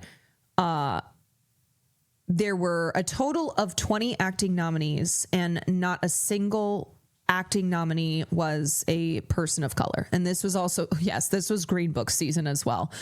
So this was an era, honestly, this was kind of, I don't even know if I'd call it peak woke. I think I would call it, to me, peak woke was like 2020. Peak woke was 2020. But 2017 was definitely a lot of things kicked off, right? We had the Me Too movement. We had Oscars So White. We had everybody shitting on Green Book. The end of Gamergate, except Gamergate really never went away. So I look at 2017 as certainly a year where progressive movements launched or got a lot of attention, and a lot of conversation was around these continued social and political issues. And then I kind of look at it as like 2020, it reaches a height. We had the Black Lives Matter protests in 2020, George Floyd, 2016 was pretty woke. Yes. I mean, I think that era, I think Donald Trump becoming president, there being the outcry to a Trump presidency, a lot of people who Anon. Thank you for the 18 gifted subs. That feels like is there meaning to that number? I don't know. Lady Tony, thank you for the 3 months. So 2016, a lot of people who were, resistance libs. I will say one difference now, almost a decade later, I think a lot of people who were kind of in the resistance lib category have moved past that. Whether it's no longer resisting or now they are resisting liberalism itself and recognizing that Donald Trump was but a symptom and not a cause, that getting rid of Donald Trump doesn't fix our broken system. The emergence of dark woke.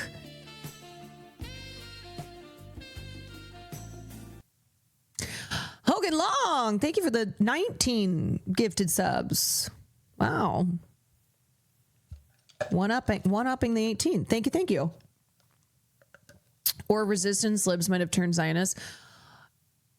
Oh, for sure. I mean, might have turned Zionist, or more likely we're always pro-Israel. We're always on the side of Zionism.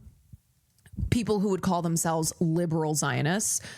Speaking of liberal Zionists, I saw this, which is wild. Okay, so this is an interview with, or this is what a Vulture piece on Sadie Sink. It's a culture piece, like what Sadie Sink loved in this year in culture. And one of the things that she listed is A Bit Fruity, which is friend of the show. I mean, Matt's never been on the show. Friend of mine, Matt Bernstein, who's the host of A Bit Fruity. It's such a good podcast. Friend of the show, someone who has been on the show, Cat to Hen Barge, frequently appears on the podcast.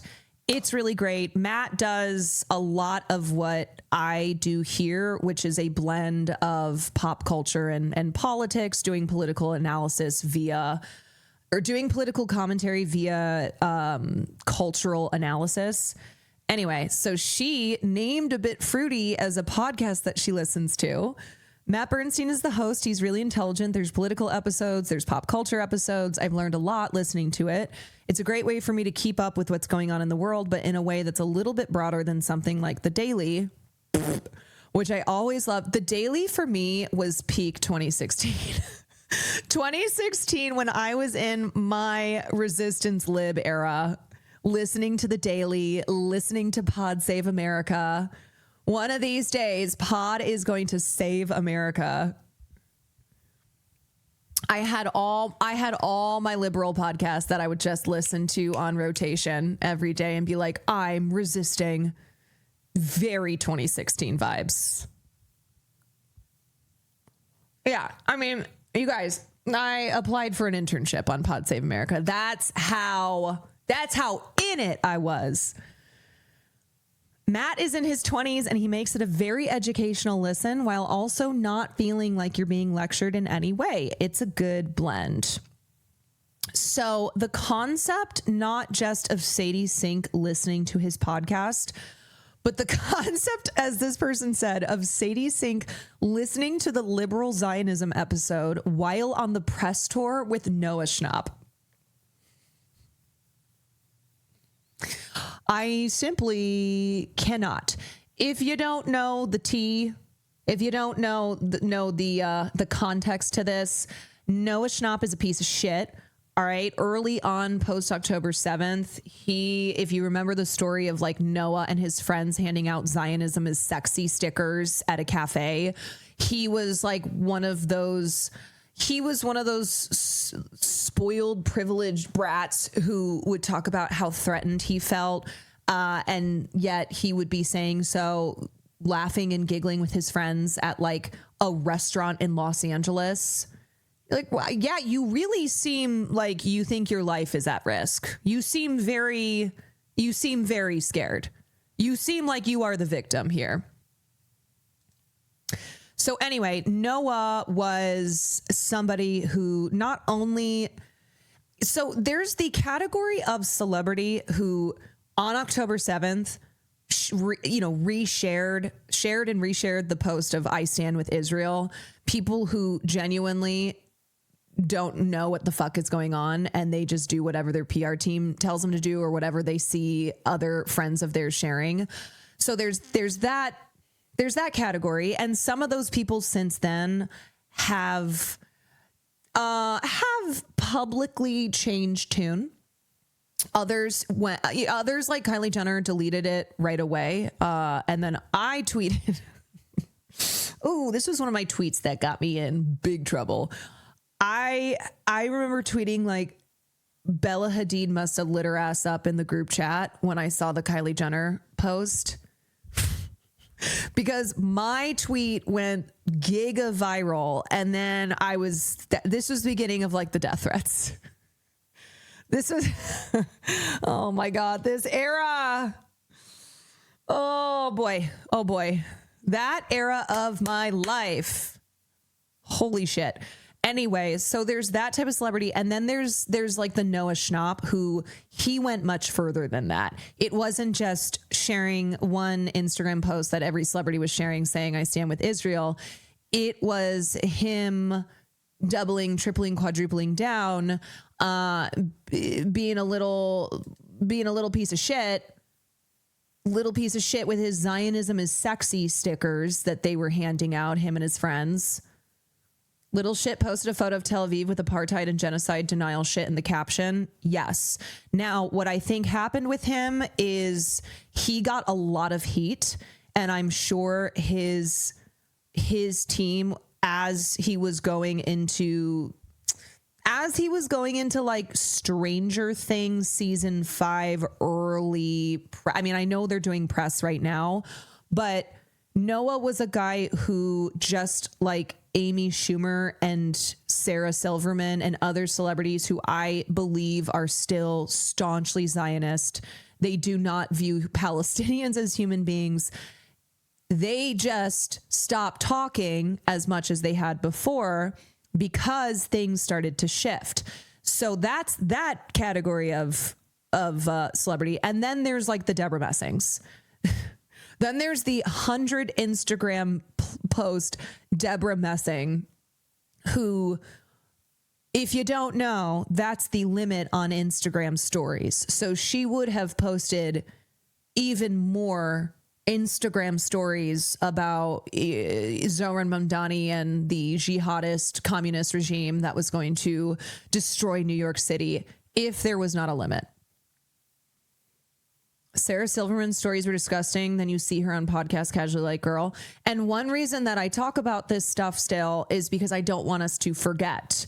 I don't want us to forget that we're not just talking about celebrities who are stupid and ignorant and don't know what the fuck is going on, and we're just like sharing something that their PR team was like, hey, everyone share this. You should share this. You know what I mean? I'm talking about the people like Amy Schumer, like Sarah Silverman, like Noah Schnapp, who went further than that. And the only reason that they stopped talking and spewing their bullshit so much is because they were getting a lot of backlash to it. We'll never forget JLC's plastic surgery as genocide, or her crying over Charlie Kirk. I wonder if JLC's trans child, if her trans daughter was like, Mom, you cannot be publicly crying over Charlie Kirk, please. With everything else that people have gotten mad about you for, please, this is one of the worst. This is one of the worst. You are sobbing. You are sobbing over Charlie Kirk, talking about how he was a man of God.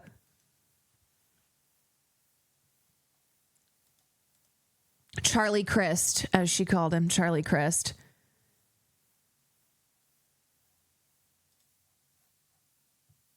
Noah did later backtrack and try to strike a neutral stance, which is not anywhere near enough and does not absolve him, but is still worth noting. Let me see.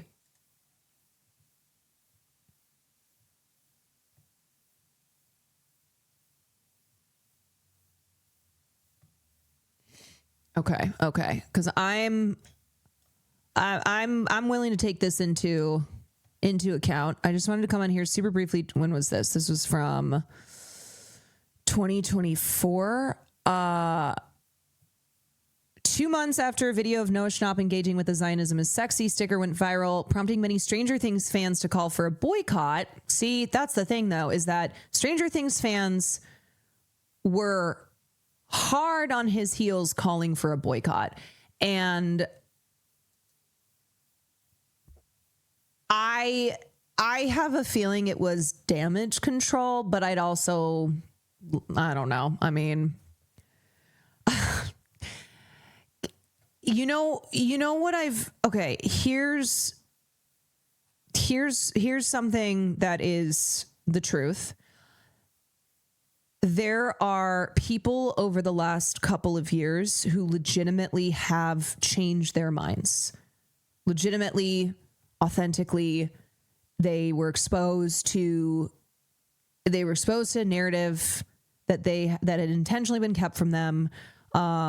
They were able to break through propaganda that they had been raised to in believing, and have truly come to understand the history of Israel subjugating Palestinians. Now, on the other hand, there are those, especially liberals, who have seen the changes, who've seen the shifts, and have wanted to make sure that they kind of can provide cover for themselves while not really reckoning with the damage that they caused,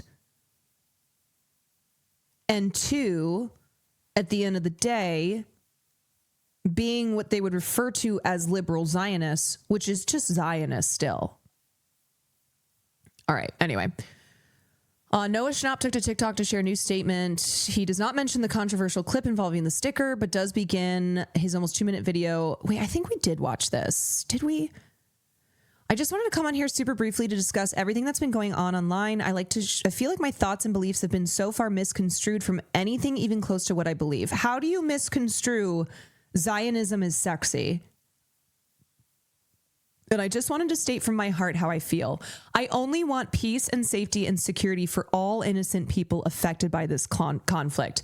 Because that started to be a talking point of liberal Zionists, as they would be like, look, I want innocent Palestinians. I feel for the innocent children of Palestine, while not reckoning with the system of apartheid, with the military occupation, with the genocide. Like, they would still refer to it as a conflict in which innocent people are being hurt, and I stand with the innocent people. In the video, Schnapp notes that he's had many open discussions with friends from Palestinian backgrounds, which he thinks are very important conversations that have helped him learn a lot. One of the takeaways I've had is that we all hope for the same things, that being those innocent people still being held hostage in Gaza to be returned to their families, and equally hope for an end to the loss of innocent lives in Palestine, so many of those people being women and children. Look, I know this is almost 2 years old at this point, and we've seen this type of statement over and over again, but it's still exhausting. It's still exhausting. I don't have patience for it. I think that anyone with an ounce of oh, right. Yes, I remember. Now, we did watch this because he was in his cream sweater and he was sitting there like, look, guys, anyone with an ounce of humanity would hope for an end to the hostility on both sides. I stand against any killing of any innocent people, and I hope you do too. I hope we can agree that Hamas are a recognized terrorist organization. They don't represent the Palestinian people when they value murdering Israelis more than protecting their own. You either stand with Israel. This is what he had written. This is what he had written October 7th. You either stand with Israel or you stand with terrorism. It shouldn't be a difficult choice. While you justify the murders and torture of our loved ones, we will hope and pray for safety, justice, liberation, and self-determination in Palestine. So honestly, what he wrote, like, on October 7th was essentially what he still continued to say. And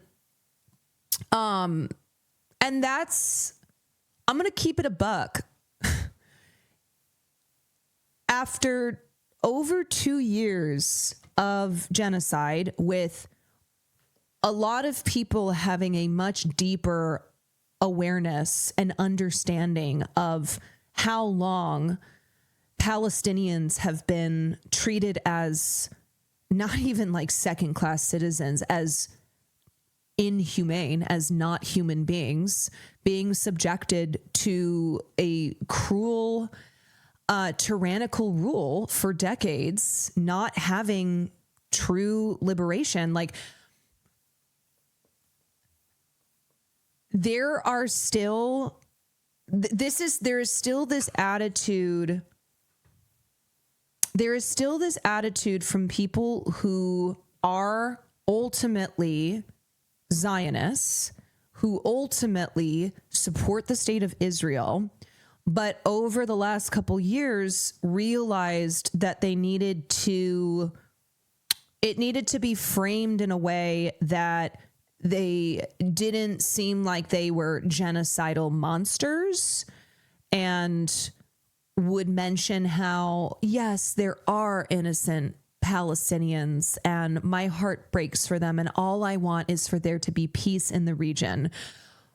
But these are the type of people who either don't, they're just not knowledgeable enough, or they still will vehemently disagree and talk about, they'll still use the, oh, we need a 2-state solution. Oh, Hamas is the problem here. Oh, well, Israelis are targeted because of their Jewish faith. There is still the denial of the system of apartheid that has been in place for decades. There's still, there is still not a total condemnation of Israel, essentially. Meanwhile, Brett Gelman is there as deranged as a Zionist as Michael Rappaport, and no one seems to notice. Yeah, and right now, it's concerning because Israel's genocide has not stopped. But really what happened is, because of the ceasefire, it meant that there has now been less media attention. People have stopped paying the attention that they were before. The belief that, oh, everything is fine, it's all over. Meanwhile, Israel has violated the ceasefire 500 times. That's not an exaggeration. They have continued to kill Palestinians every single day, continued to starve them. And yet, I know I'm word vomiting here, but it's frustrating to me. Not just because it's still ongoing and because there's less media attention on it, but because I feel like what we're already seeing is people doing reputational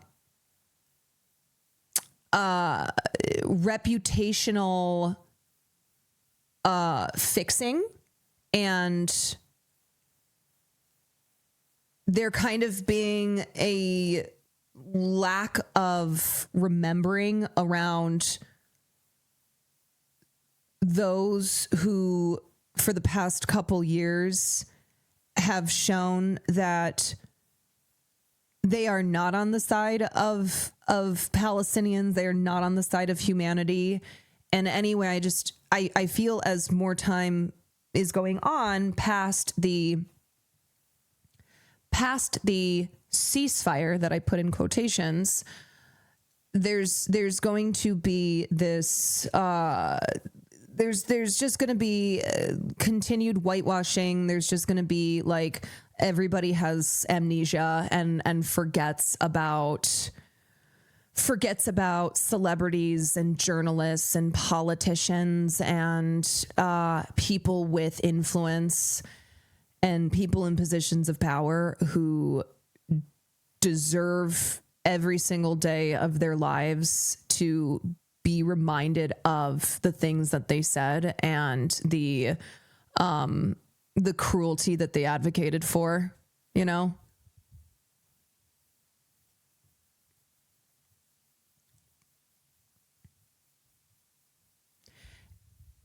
Anyway.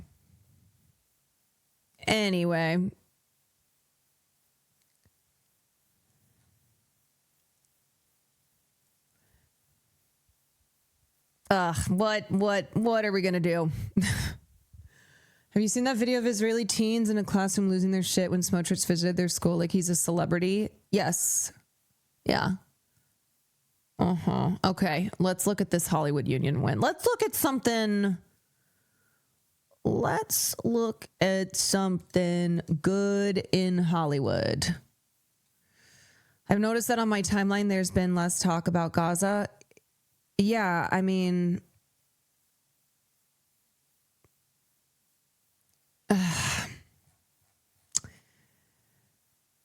it's because one of the reasons for the ceasefire, one of the reasons that certainly Netanyahu agreed to the ceasefire, and Trump and others who were in a political position of power to do something about this, they agreed to this because it's theater, right? It's political theater. The ceasefire gives the international community an excuse to stop focusing on what Israel is doing in Gaza. And people who aren't people who aren't taking the care to make sure that they're still well informed and know what's going on. If you're just looking at your feed, if that's how you mainly consume your news, you're seeing less and less of the carnage in Palestine, which is by design. You're seeing less and less media coverage on the continued genocide in Palestine, because that is by design, and that is because also the ceasefire being declared meant that the media, the international community turned their, turned away. Benjamin Netanyahu has said that the war has not ended. Those are his words. Obviously, it's not a war, but he has said the war has not ended because he never meant for it to end. I think everyone stops paying attention when something new happens. Yeah, I mean, people were tired of people were fed up with the genocide. They wanted it to end. They were sickened by constantly seeing horrific images on their timelines, and so it's what feeds into this political theater as well, where they wanted it to be done, and so when a ceasefire was declared, people were like, "Yay, great!" and then felt that they could move on without feeling guilty about it. And when less news, when less news covering the genocide is on your timeline, like out of sight, out of mind kind of thing. And now tech companies are purging the graphic images, literally destroying the evidence. Yes. And now they have already been underway in erasing journalism by Palestinians, videos on YouTube, TikToks, evidence, historical evidence. They have been deleting it. They've been erasing it.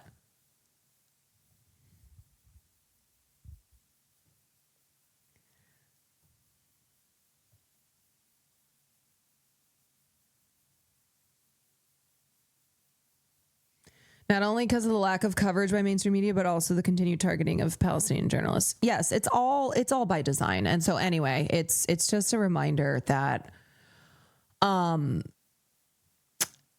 unfortunately, Palestinians are still greatly suffering, and also we are not going to have amnesia in regards to public figures who have been on the wrong side of history. And just because now less people are talking about the genocide and there's less attention on it, doesn't mean now that there's going to be this like misremembering or forgetting.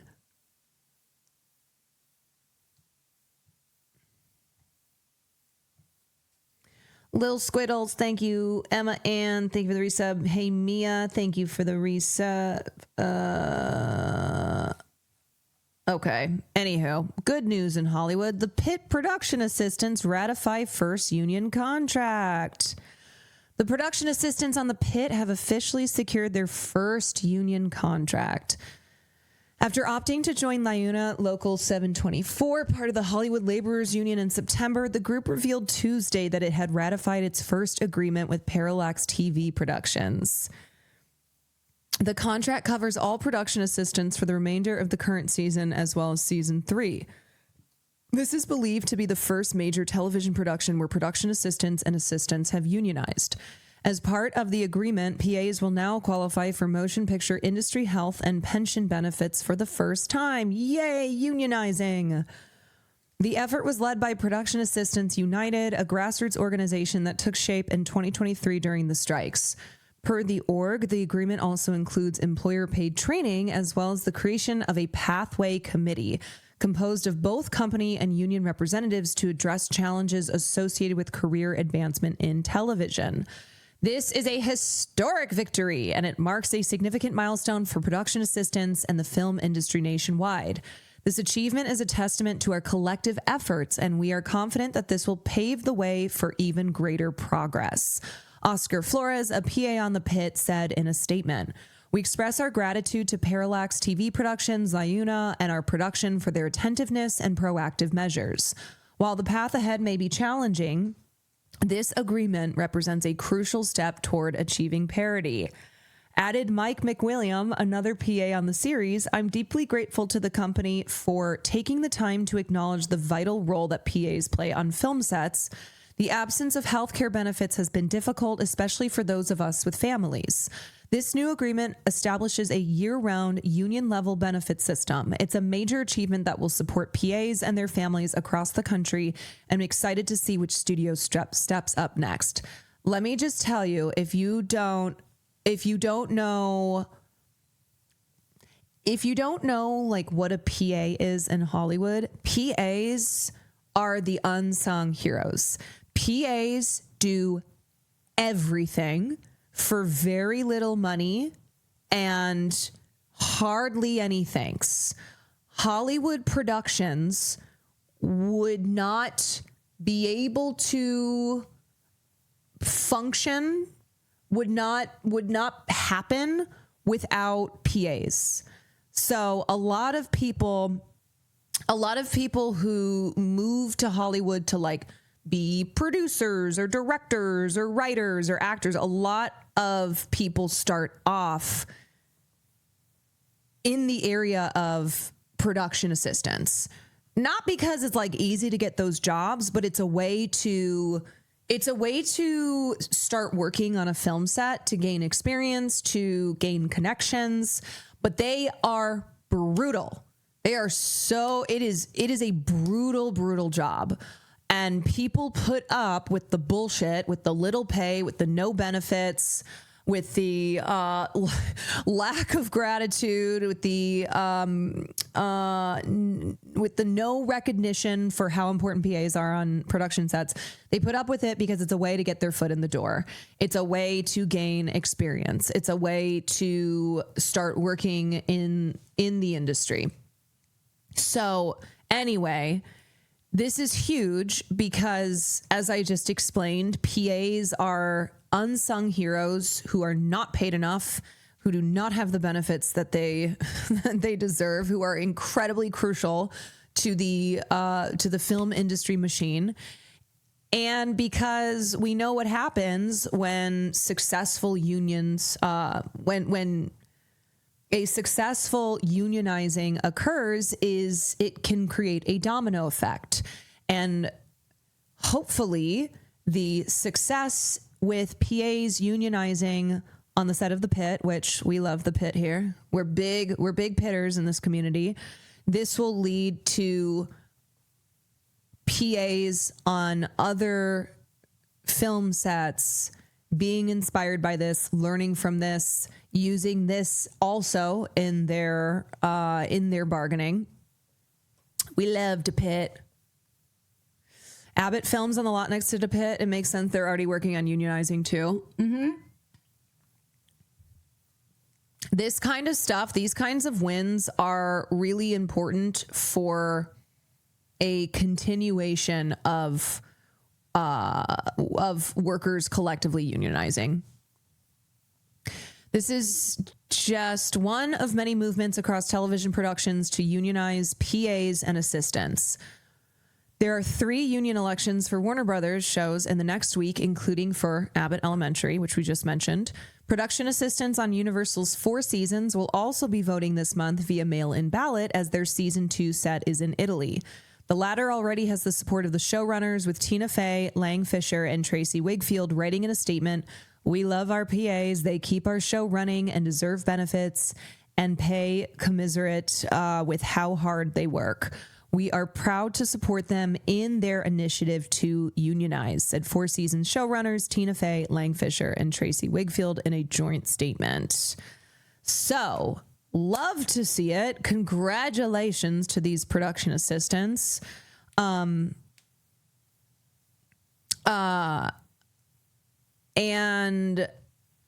I hope that this is part of big changes. This is the beginning of big changes in Hollywood, away from this long-held belief that because Hollywood is such a competitive industry, because so many people try to make it in the biz and so few succeed, that if you're lucky enough to get an assistant position, then that's exactly what it is. You're lucky enough to get an assistant position, and you better put up with the horrible hours, with the lack of pay, with the lack of respect, being mistreated, because do you know how many people would be lining up to have that job? This is an attitude that has persisted for so long. There's the attitude too of, well, I had to pay my dues, so now, and I don't mean union dues. I had to pay my dues, so now you have to as well.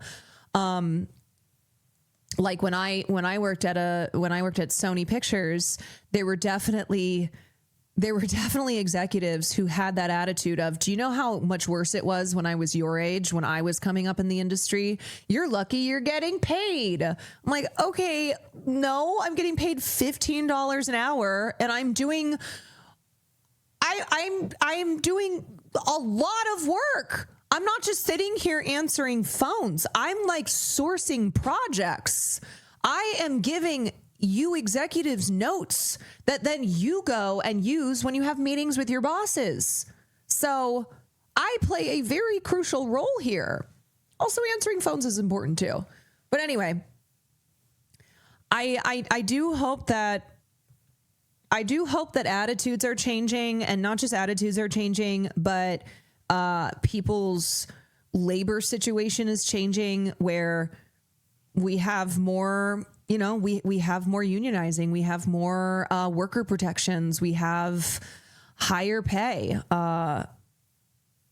we have healthcare. If I'm David Zaslav, can I cancel the pit and then greenlight the oddly similar spinoff in the pit and undo those contracts? Well, hopefully he's a little busy right now with the sale of Warner Brothers and Discovery, and trying to ensure that he makes out on top here.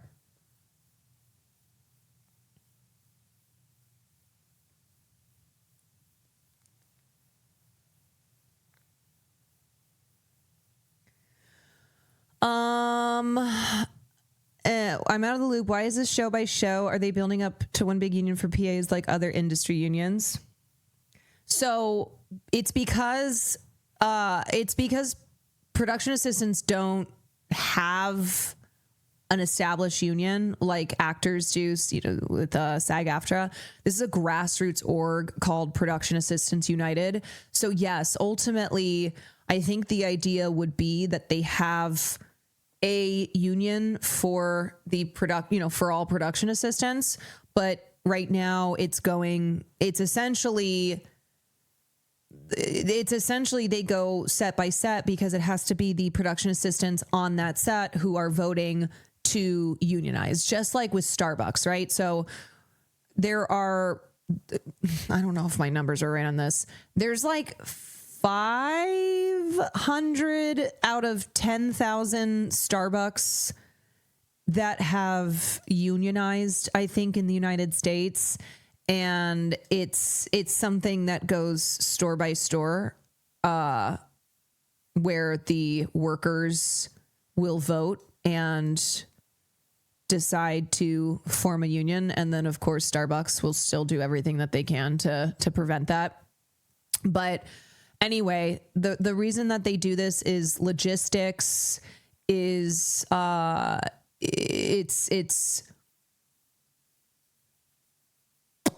it's much more feasible for workers on one set to decide to unionize and to, you know, try and gain a victory than to be like, oh, we're going to unionize everybody.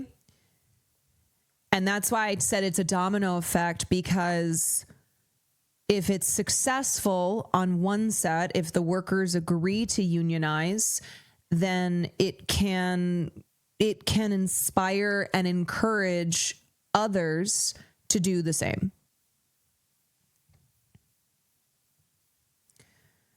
So shout out to the Production Assistants United grassroots group.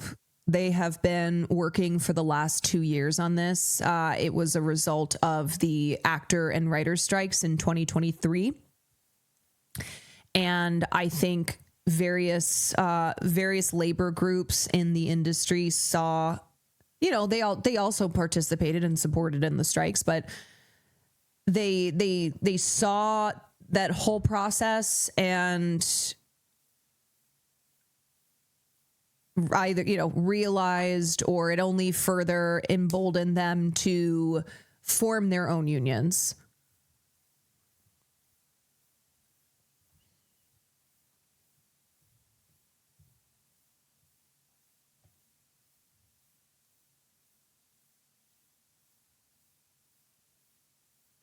The company will still do shady shit once they catch wind. Oh, yeah. I mean, the news, well, here's good news today. Starbucks has to pay $35 million to more than 15,000 New York City workers, which is settling claims that it had denied them consistent, stable schedules, that it cut their hours. Zoran Mamdani and Bernie Sanders were on the picket lines visiting the baristas, striking alongside them. And this is a continuing strike by the Starbucks union that began last month at dozens of locations across the country. The workers are fighting for better hours, for increased staffing. The contract has not been renewed in almost 4 years after workers voted to unionize at a Buffalo store. So yeah, that's part and parcel for how Starbucks operates. Is when we talk about one of the worst union busting, labor violating companies, it's Starbucks. And we've seen over the last 4 years the hard fight that Starbucks workers have been engaged in at companies, or at Starbucks across the US.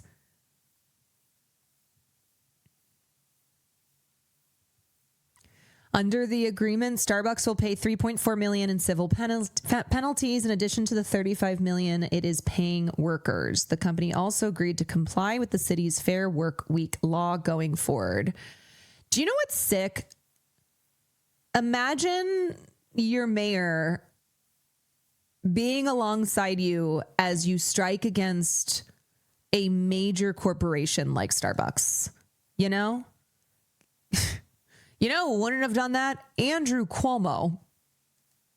Andrew Cuomo would not have been on the picket line with the Starbucks baristas. All right. Quentin Tarantino. Let's take a look at his crazy comments. Yeah, Cuomo would step over that picket line to go get his burnt coffee. I know I've said this a lot, but I have been boycotting Starbucks even before there were official calls to boycott it, because Starbucks coffee is terrible. So, first and foremost, you should not drink Starbucks. Forget about all the union busting, because it's ass. It's really bad. It is intentionally burnt. And I've never understood. Well, no, I do, because humans are, like their creature comforts, and we become convinced when something is a major chain that it's like the only thing that we can ever consume. Starbucks is so bad. it's so bad. And I have always been perplexed at people who, look, maybe if there's no other coffee, like, did all the other coffee shops die? Is it giving the energy of, is it giving the energy of when, what's his name was sexiest man alive? Why can't I think of his name? On The Voice. Blake Shelton, thank you. Yeah, when Blake Shelton was sexiest man alive. And it was like, did everybody else die? When people who choose Starbucks, even though they have other coffee options, yeah, I don't get it.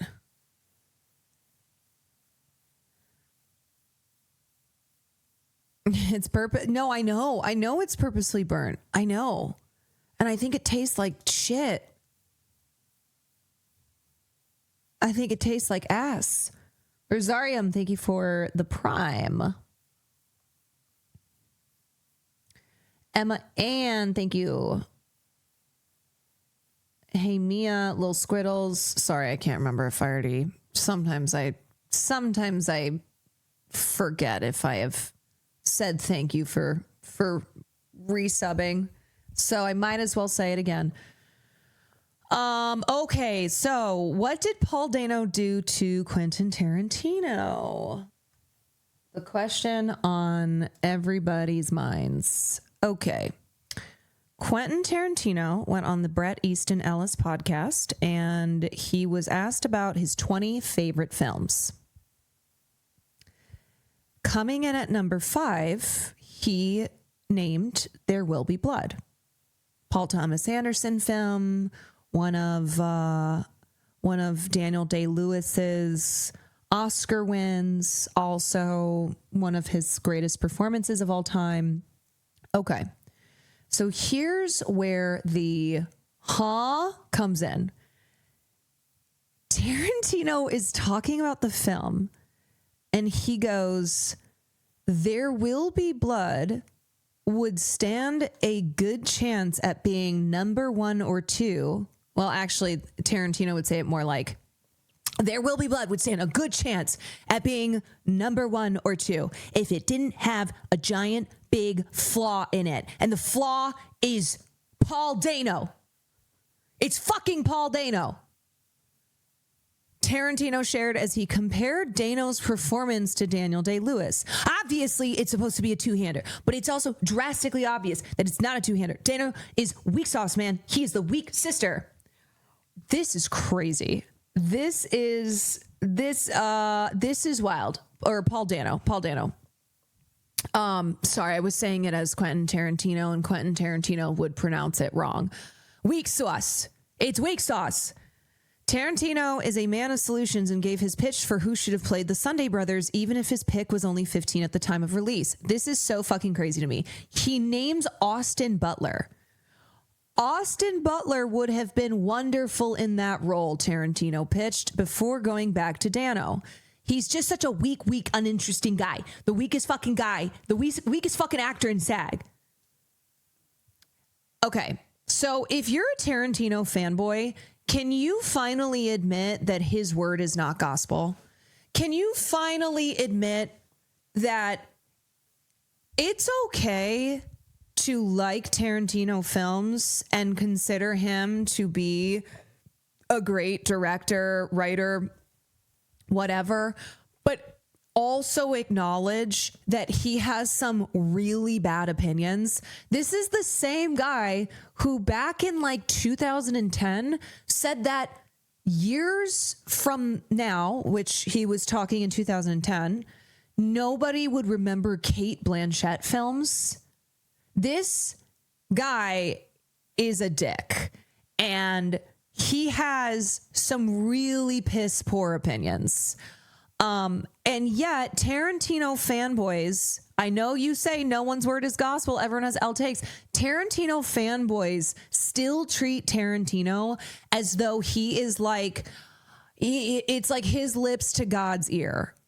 They will refuse to acknowledge that a lot of times he has fuck ass takes, just some of the worst takes that you can have, you know, and they will try and they will try and be like, yeah, oh, but Tarantino he's one of the greats. I'm like, yeah, but that doesn't matter. Okay. Cause you can still have horrendous takes like Quentin Tarantino does and be a great director. Daniel Day-Lewis previously praised Paul Dano, who stepped in for another actor for the role weeks after filming started, at the time calling him one of the promising young actors in the business. Anybody who has seen Paul Dano in any of his films, I think you would agree that the statement, the weakest fucking actor in SAG, is asinine. It's just completely asinine for Quentin Tarantino to be going off on a rant about, checks notes, Paul Dano. Also, Paul Dano is excellent in There Will Be Blood. Paul Dano is excellent, especially considering that he is going up against Daniel Day-Lewis. Do you know how hard it is to go up against Daniel Day-Lewis?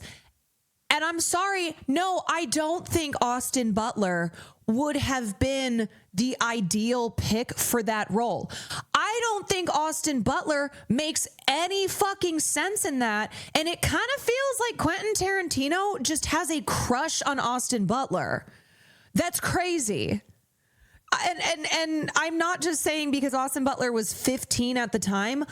Austin Butler in that role over Paul Dano, if like Austin Butler is the age he is now and Paul Dano is the age he was when they did There Will Be Blood, no. No. No. This was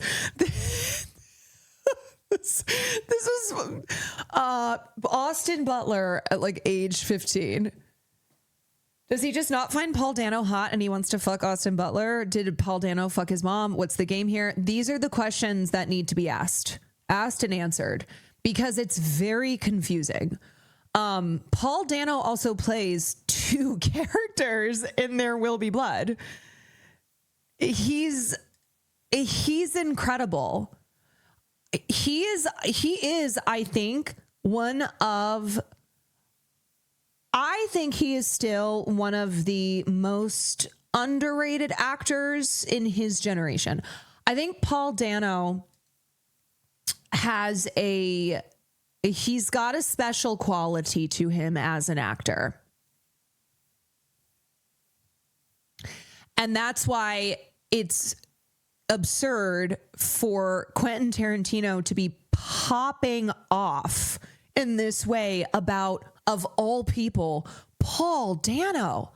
You know, if I had seen this rant and didn't know it was about Paul Dano, I would have been like, okay, this would make sense if, say, insert Jared Leto's name, right? If he's going on and on about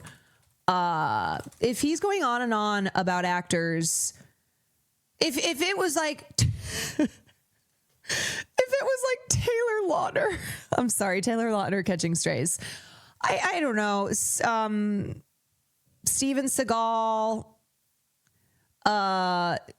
Mark Wahlberg. I don't know. I'm honestly a lot of other actors that are not Paul Dano. There's a lot of people I could use as an example that I still think are good actors that I would still insert their name instead of Paul Dano. Can you imagine Jared Leto playing Paul Dano's character? No, he simply could not. Simply could not. Anyway, so these statements hit the timeline today, and a lot of people were like, what the hell did Paul Dano do to Quentin Tarantino? Because this feels personal. This feels personal. This is not just Quentin Tarantino being like, There Will Be Blood, number 5, Daniel Day-Lewis, obviously GOAT. Paul Dano doesn't fully measure up to him, but still does a good enough job, still love the film. No, he is going in on a way that I gotta be for real. I don't know if there's a single human being who feels this way about Paul Dano, except for Quentin Tarantino. I think it's quite possible that Quentin Tarantino may be the only person in the world who has this specifically nasty of an opinion on Paul Dano.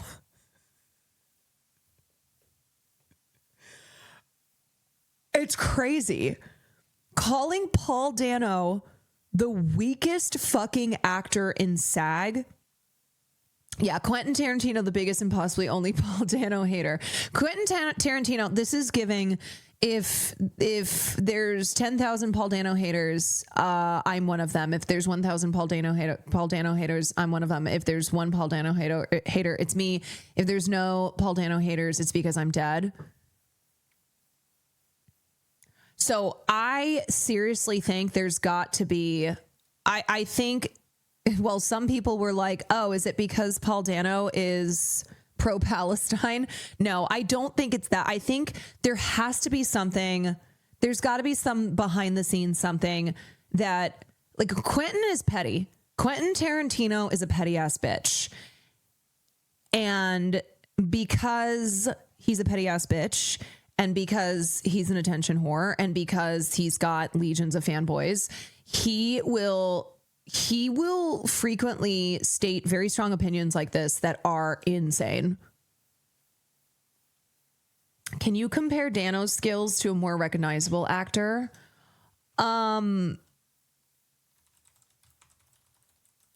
Okay. So I don't think I think they're different. But there's something about, there is something about, do you know Jesse Plemons? Do you know the actor Jesse Plemons? So I don't think they're the same, but there's always been something about Paul Dano and the roles that he plays, and then Jesse Plemons and the roles he plays that I've always seen a parallel to.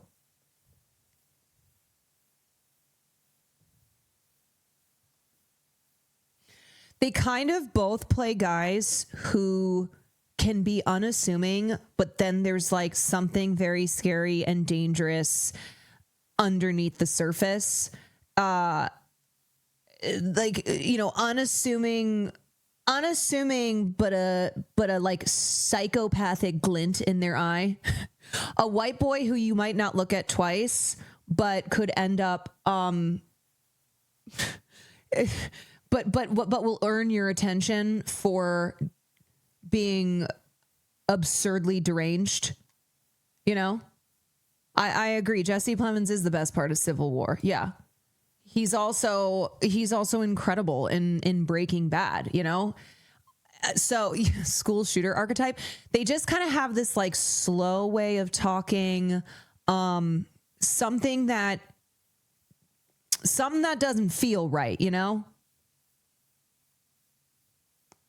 And they're great character actors. Yeah, they're both great character actors. I would say even more Paul Dano. Paul Dano as a character actor. Let me show you an example of Paul Dano. Oh, okay. Here is from There Will Be Blood. I had a vision. Yes, last night I had a vision. And I felt God's breath over me. This is who Quentin Tarantino says is the weakest actor in SAG-AFTRA. Just an FYI. And it moved down into my stomach. It sloshed around. And my stomach spoke in a whisper, not a shout. Touch this woman with your hands and caress her. Yes. My dear Mrs. Hunter, you have arthritis. Also, mind you, sorry to interrupt. This is 1 year after Little Miss Sunshine, which is the film that put Paul Dano on the map. This is only 1 year. This is early in his career still. And as we mentioned, he was initially supposed to play a smaller role on the film, but then Kel O'Neill dropped out or something happened, and so he replaced him. So he went from a small role to a starring role in a film opposite of Daniel Day-Lewis. Early in his career, this film comes out the year after Little Miss Sunshine. Yes, I do. Yes, the devil is in your hands and I will suck it out. No, I will not cast this ghost out with a fever. For the new spirit inside me has shown me I have a new way to communicate. It is a gentle whisper.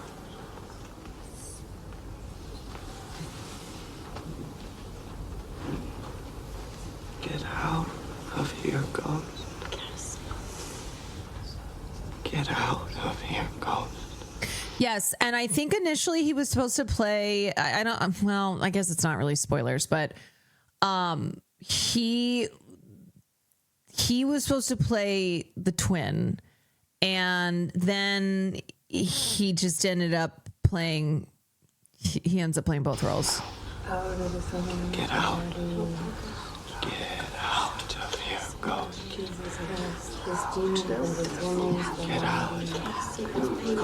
ghost. Get out of here, ghost. Get out of here. Don't you dare turn around and come back. For if you do, all the armies of my boots will kick you in the teeth. And you will be cast up and thrown in the dirt and thrust back to perdition. And as long as I have teeth, I will bite you. And if I have no teeth, I will gum you. And as long as I have fish, I will bash you. Now get out of here, ghost. Get out of here, ghost. Get out of here, ghost. And it left! Yes! Praise the Lord in His holy name! Amen! My dear Mrs. Hunter. They just eat that shit up.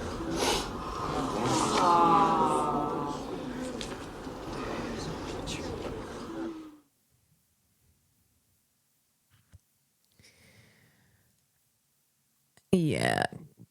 I'm not going to show the end scene of There Will Be Blood, but I will share, let's see some. Oh, Well, if you don't know Paul, maybe you actually do, and it's because you saw Matt Reeves' The Batman, where he plays the Riddler. God, look at you. Your mask is amazing. I wish you could have seen me in mine. Isn't it funny? All everyone wants to do is unmask you, but they're missing the point. You and I both know. I'm looking at the real you right now. Timmy, My thank you for mask 13 allowed months. me to be myself completely.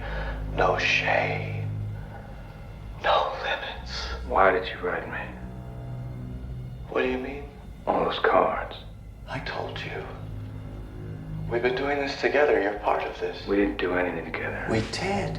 What did we just do? I asked you to bring him in the light, and you did. We're such a good team. We're not a team. I never could have gotten him out of there. I'm not physical. My strength is up here. I mean, I had all the pieces. I had the answers, but I didn't know how to make them listen. You gave me that. I gave you nothing. You showed me what was possible. You showed me all it takes is fear and a little focused violence. You inspired me. You're out of your goddamn mind. So good. This is all in your head. You're sick. Twisted. How can you say that? You think you'll be remembered? You're a pathetic psychopath. Begging for attention. You're gonna die alone. No. A nobody. No. Oh, he's so good in Prisoners. This is not how this was supposed to go. I had it all planned out. We were gonna be safe here. We could watch the whole thing together. Watch what? Everything! Everything. It was all there. You mean you didn't figure it out? Oh, you're really not as smart as I thought you were. I guess I gave you too much credit. What have you done? What's black and blue and dead all over? You. If you think you can stop what's coming. What have you done? He's not the hero we need. He's the Dark Knight. What have you done?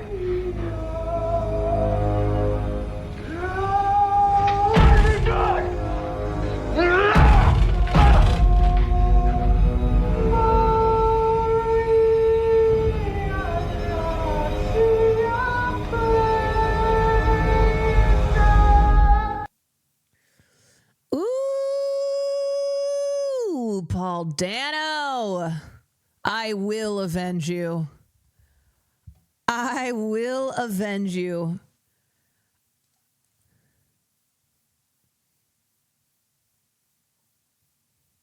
Yeah, weakest fucking actor in SAG. Dude, I don't even need to hear him saying this on the podcast to hear, like, I can hear him saying this. I can hear him saying this.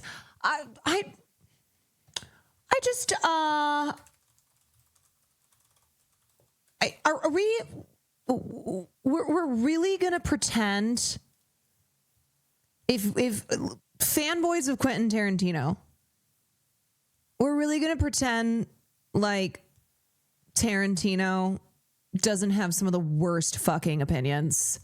And I say this, and there's a difference between fans of Quentin Tarantino and then fanboys, okay? You know who I'm talking about. He sucks. He really does. All right, last scene I'll show you because I think this is an excellent film too. Yo, come with me. Here you go. Plus I have to do something on I have to do something for my sponsor that I'm fixing right now. This is from the film Prisoners. God, I would love to watch this for a film class if it's ever available. I think actually Will might have watched this, though. This is the film Prisoners from 2013. This is Denis Villeneuve, starring Hugh Jackman and Jake Gyllenhaal.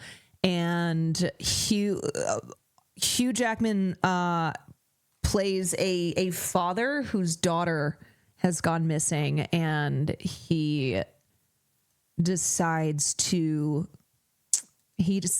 get shit done himself.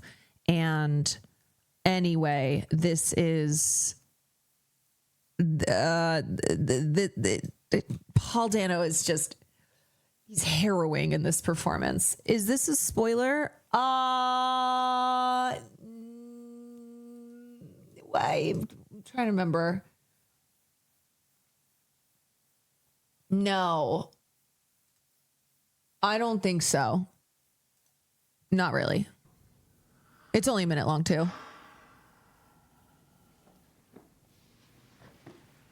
Okay, take a look at him again. You recognize these girls? I didn't see them. May I sit down? What do you do in the RV? Answer my questions. Sleep there. You sleep in there?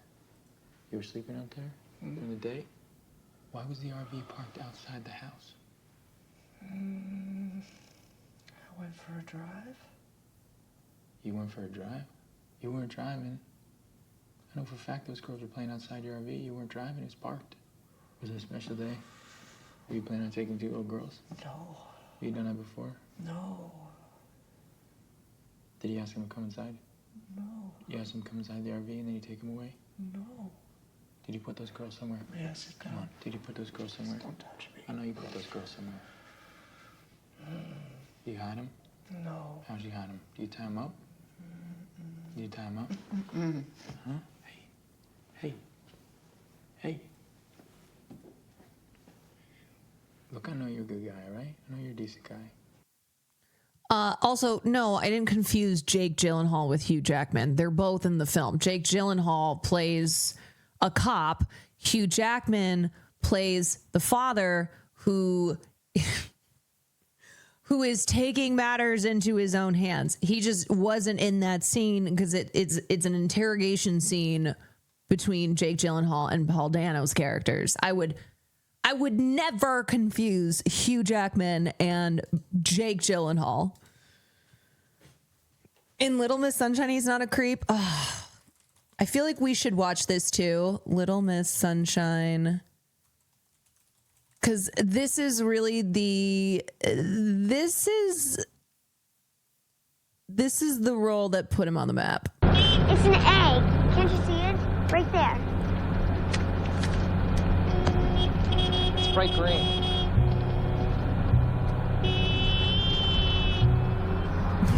Paul plays the emo, depressed son in the film. Everyone in this film is so good.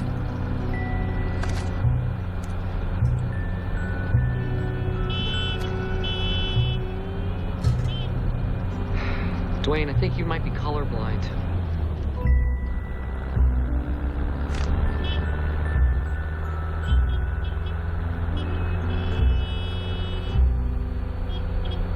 You can't fly jets if you're colorblind.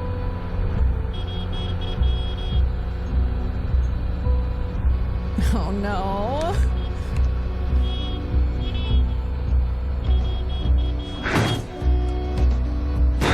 We've got a little bit of... Okay, got an emergency back here. I think we just need to pull over, man. Just pull over. Emergency? Pull over. Okay, we're late. As it is. It's all right, man. Wait. It's all right. Hold on. The emergency is... All right.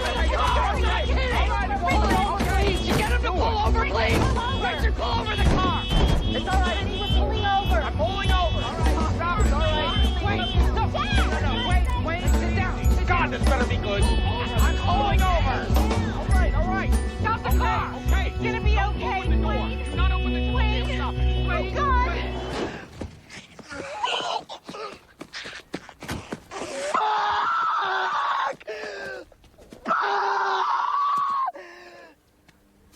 What happened? He's colorblind. He can't fly. Oh, Jesus. Oh, no. Just give me a second.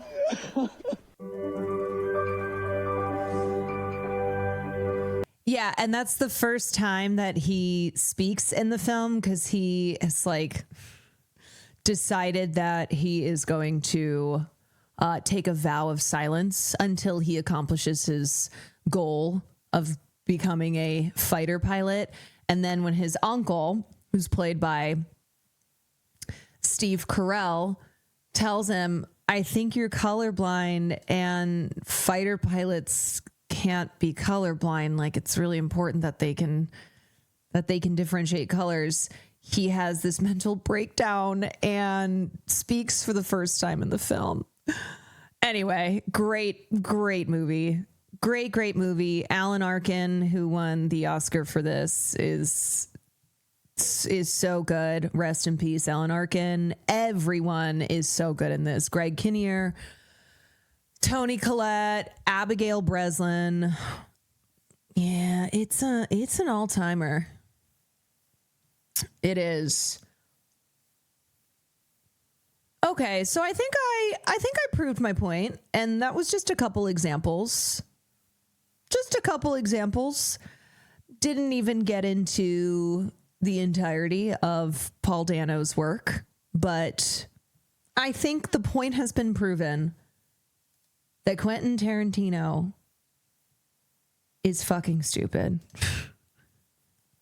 And that's what I gotta say on that. What a douchebag. Abigail was an amazing young actress. Does she still work in film? Yeah, she does. She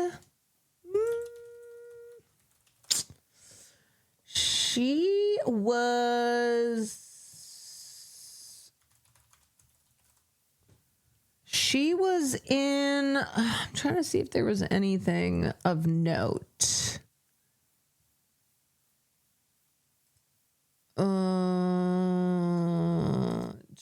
She's definitely still acting. I see some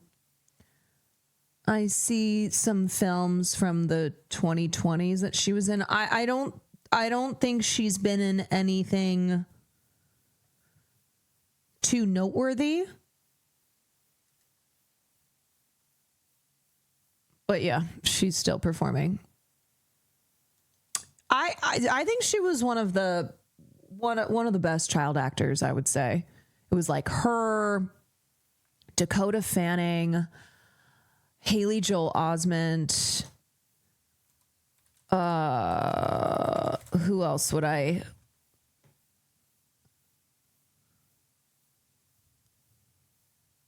Who else would I put in Jacob Tremblay? Does Haley Steinfeld count? No. No. I'm trying to think of other people, though, who are in her age range.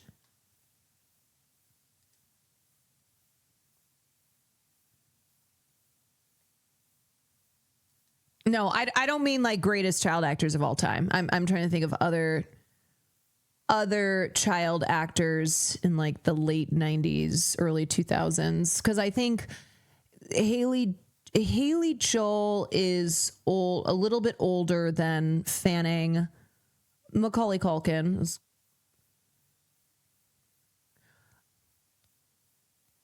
I'm gonna keep it a buck. I'm going to say this as somebody who likes Macaulay Culkin and always fondly looks back on Home Alone. I don't think Macaulay Culkin, I would say he was one of the most beloved child actors, and Kevin McAllister is a character that will live on in history. But I wouldn't put him up next to like a Haley Joel Osment, because I don't think Macaulay Culkin had the same range.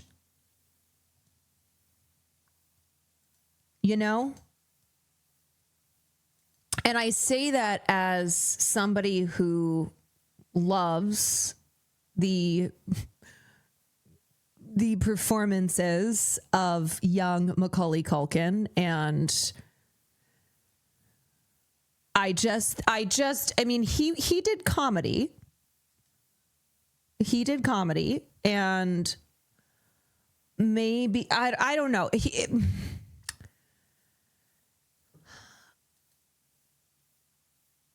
I'm trying. How else do I explain this?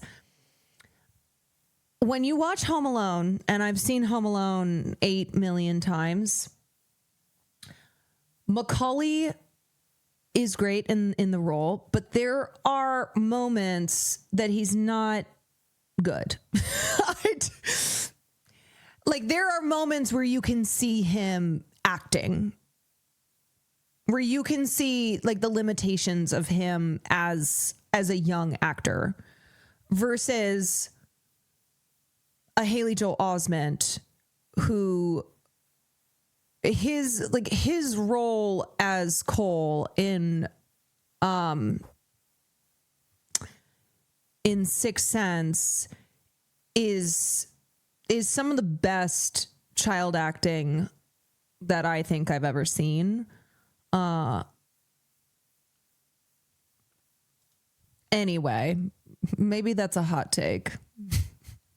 maybe that's a hot take on Macaulay Culkin, but I wouldn't say he's one of the greatest child actors as far as him being like a real versatile actor. You know, the type, like, you look at him, you just go, I can't believe that's a kid. Dakota Fanning also, I mean, just the range of roles she had. And look,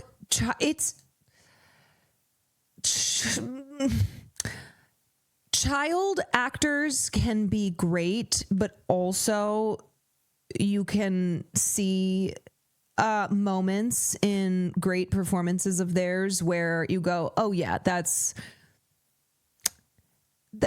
a kid, right? Like, they're still developing their skills. And a lot of it is on the director too, to be able to pull out a great performance, which is why someone like Steven Spielberg has always been heralded as one of the great, one of the greatest directors, specifically when it comes to working with child actors, because it's hard. It's hard to work with child actors.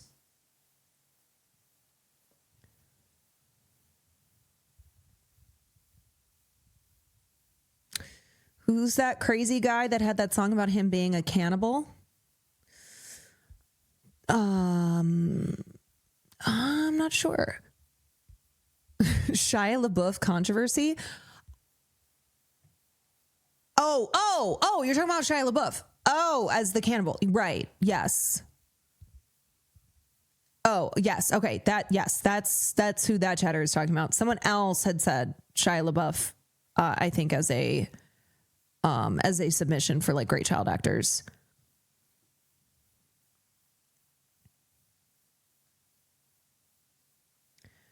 As I'm going through Stranger Things for the first time, I keep thinking Noah's the weak link and that the other kids are generally pretty great, but I don't know if that's my bias showing because he sucks ass in real life. I don't know. I really don't remember that show.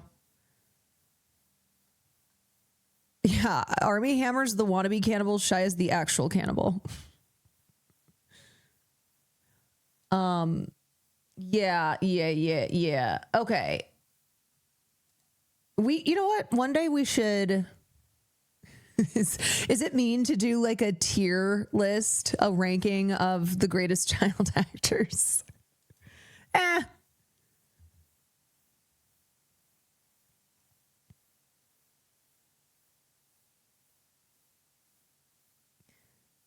I think we could do that. I think we could do that. Yeah. Because also, it would be interesting to remember adult actors who were child actors.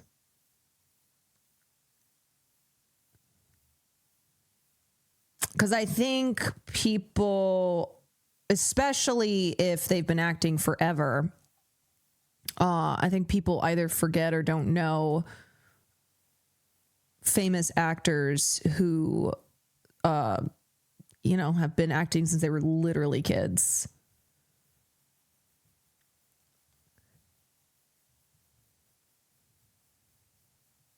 You've been canceled for less. Yeah. I mean, Drew Barrymore was great. I think the Harry Potter kids are interesting because I don't think Daniel Radcliffe is that good in the first film. He is 11. I think you can see him progress. I think you can see all of them get better. But I think Daniel is an actor who, when he started off, it was more that he looked like Harry Potter and he did a fine enough job, but I don't think he was like goated. I don't think he was like Prodigy.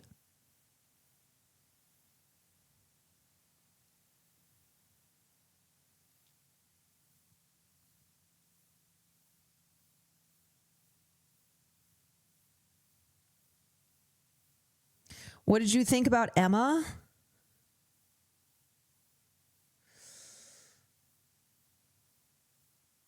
I've always thought Emma Watson was. I've always thought she was fine. Trying to think of her other roles outside of Harry Potter. She did like that ballerina slippers movie.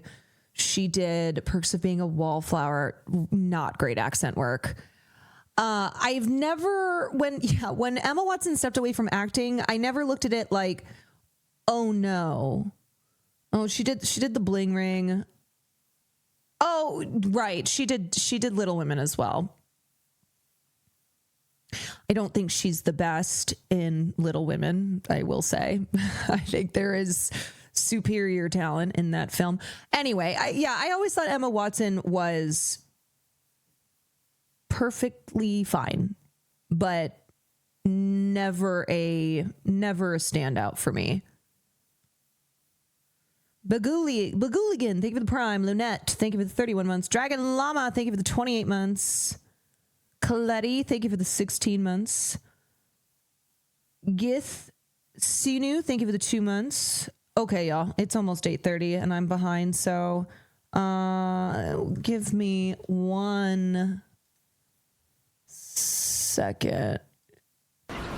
Here, you can watch another Little Miss Sunshine clip because I got Sometimes I just wish I could go to sleep till I was 18. And skip all this crap, high school and everything. Just skip it. You know Marcel Proust? He's the guy eats it. Yeah, French writer. Total loser. Never had a real job. Unrequited love affairs. Gay. Spent 20 years writing a book almost no one reads. But he's also probably the greatest writer since Shakespeare. Anyway, he gets down to the end of his life. And he looks back and decides that all those years he suffered, those were the best years of his life. Because they made him who he was. All the years he was happy, total waste. Didn't learn a thing. So, if you sleep until you're 18, think of the suffering you're gonna miss. I mean, high school, those are your prime suffering years. They don't get better suffering than that.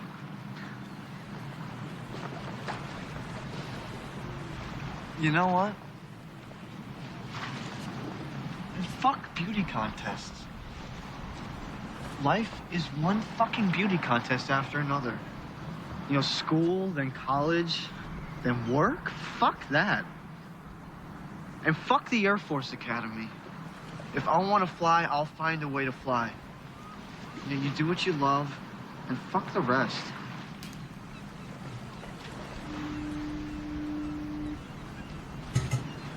Glad you're talking again, Dwayne. You're not nearly as stupid as you look.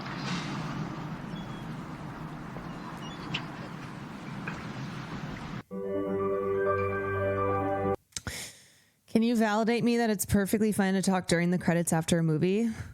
Yeah. Yeah, I mean, unless it's like a post credits scene.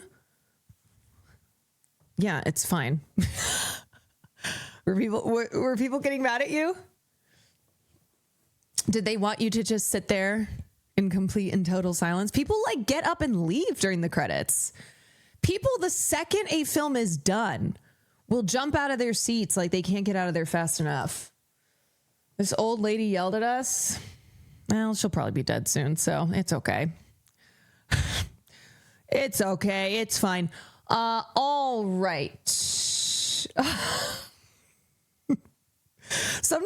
okay, I know it's fucked up. But sometimes when an old person is being a jerk,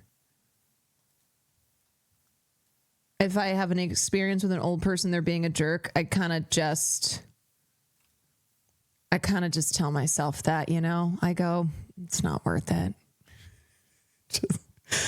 It's just let them be cantankerous.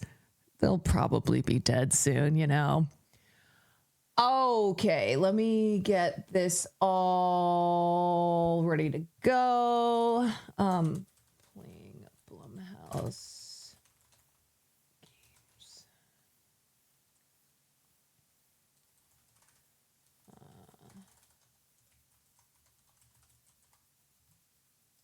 Okay, sleep awake. Hashtag ad. Exclamation point. Sleep.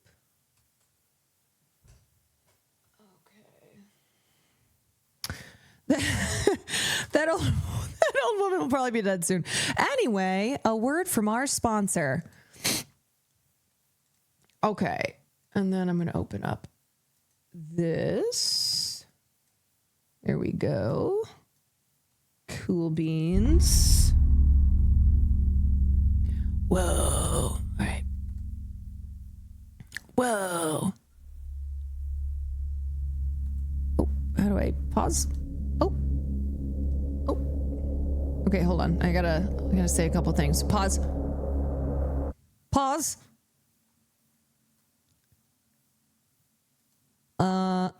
Okay, I'm waiting for this to get to a point that I can autosave feature. Okay, cool. Okay. So it is sponsor time. This is a new game from BLUMHOUSE Games. The developer is Eyes Out. It is led by Corey Davis, who did Spec Ops: The Line, and Robin Fink, 9 Inch Nails. And it is a game that blurs the boundaries between sleep and death. It is a psychedelic horror game that just launched today for PlayStation 5, Xbox Series XS, and PC via Steam. You can do exclamation point sleep, which will take you to the page there if this game looks interesting to you.